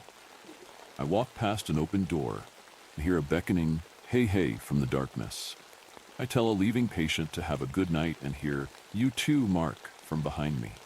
I head off for lunch and hear those feet dragging behind me. I understand these are normal symptoms of sleep deprivation. I'm sure some of you have experienced it to some degree. But a couple of days ago, something changed.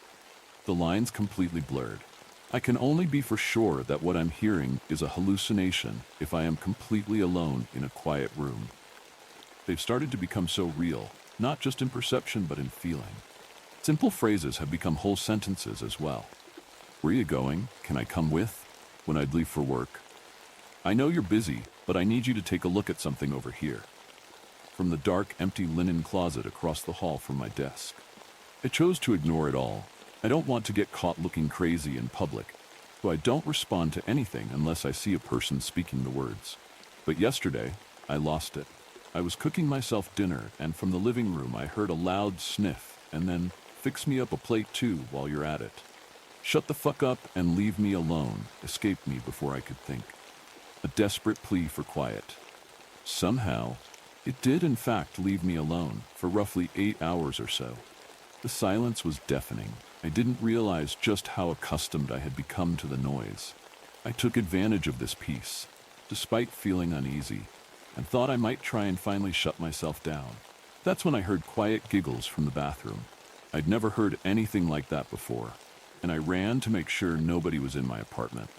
My heart was racing, my face burning, as I rounded the corner and swung myself into the bathroom and towards the light switch. It stopped abruptly as soon as I stepped over the threshold, and the door slammed behind me. Did my shirt catch the handle? Did I slip and knock the door with my foot? Was there a strong draft in here? "You know it was me," rang in my ears, filling my skull and forcing me to the ground. I closed my eyes for a second, focusing on nothing and trying to clear my brain. I stood up, straightened myself, not submitting to my crazy imagination. I rounded up some courage and walked back to my bedroom. Since then, the voices have altered. They're less frequent, but are mostly these mind-numbing shrieks. It sounds like someone is screaming right into my ear. I can almost feel their lips pressing against me, their spit hitting my neck.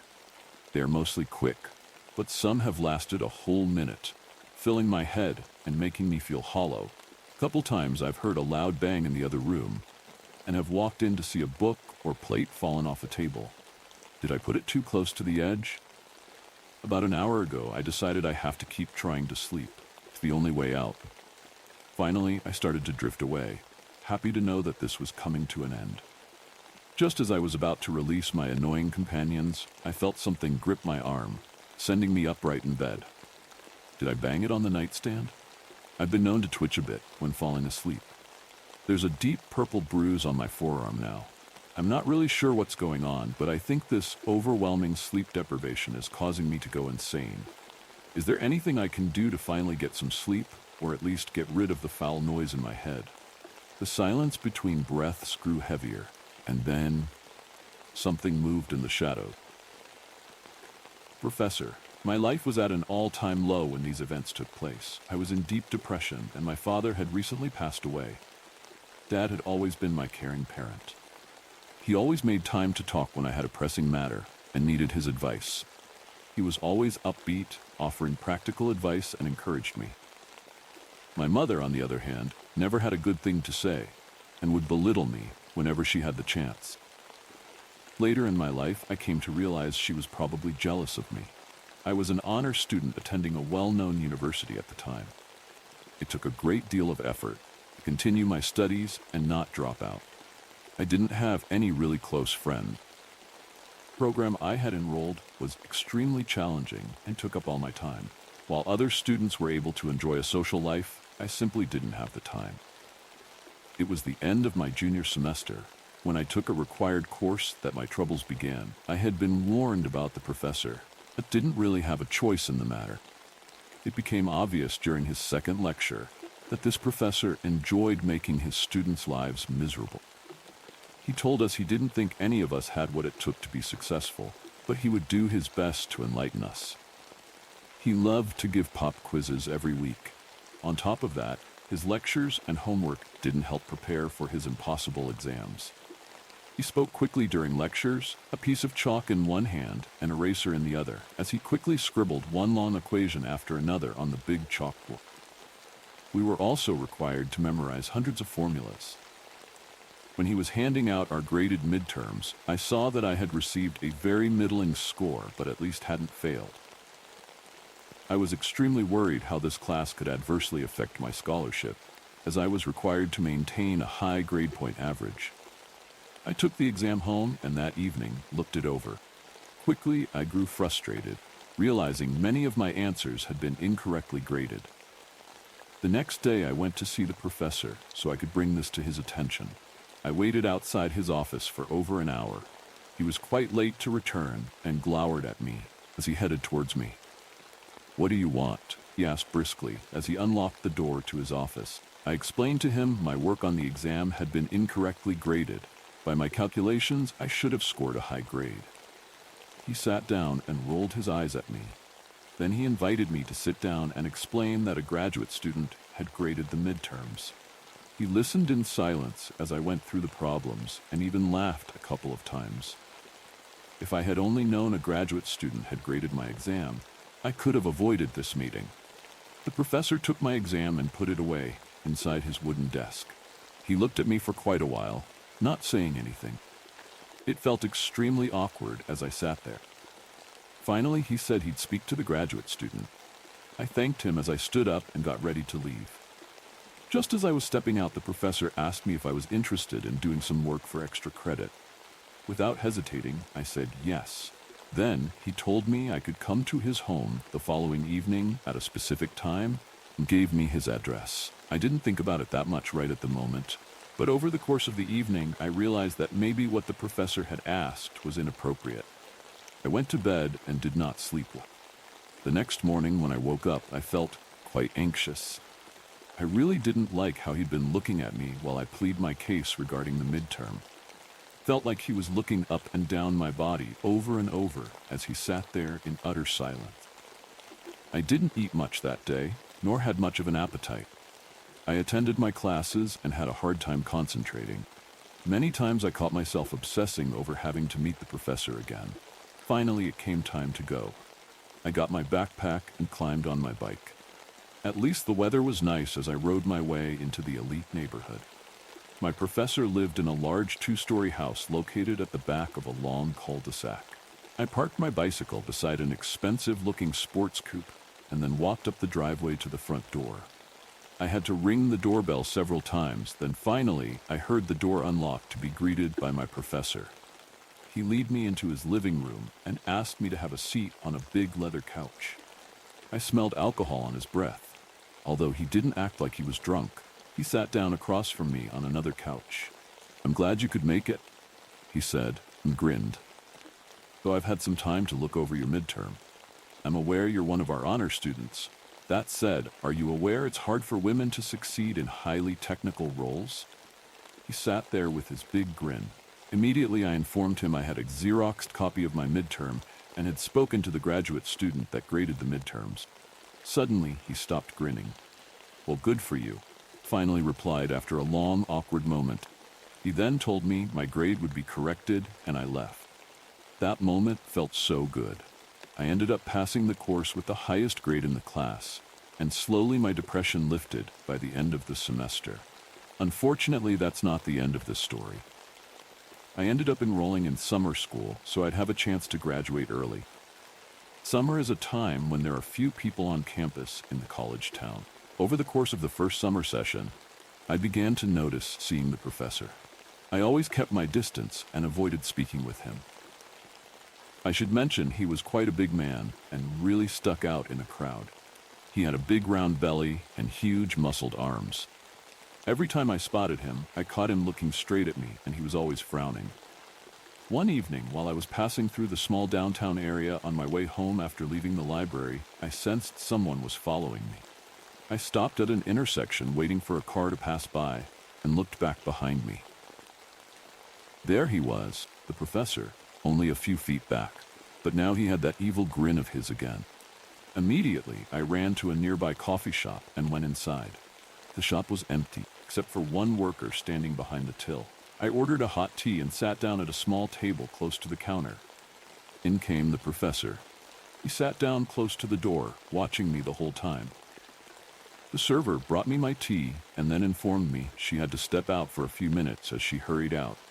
The professor laughed as soon as she left. Then a Miles Davis song started playing on the speakers. The door opened again as another man entered the coffee shop. He looked at me, but he had a kind, reassuring look. "I need to speak to you right now," heard him tell the professor. Professor broke his hard gaze as he looked up. "Right now," said the man, grabbing him by the arm. There was a brief scuffle as he pulled the professor up and marched him outside. I remained seated and listened. I could hear a commotion just past the closed door. I heard the professor yell, but couldn't make out what he said. Several minutes passed, then the man stepped back into the shop. I could see he had a fresh bruise on his face, but he looked quite calm. Again, he looked my way with that kind smile. "Can't bother you anymore now," he said, then left. I finished my tea, then got up and left as well. I never saw the professor again and was able to graduate that. I was never able to find out who that man was, but affectionately call him Mr. Bill whenever I tell this story.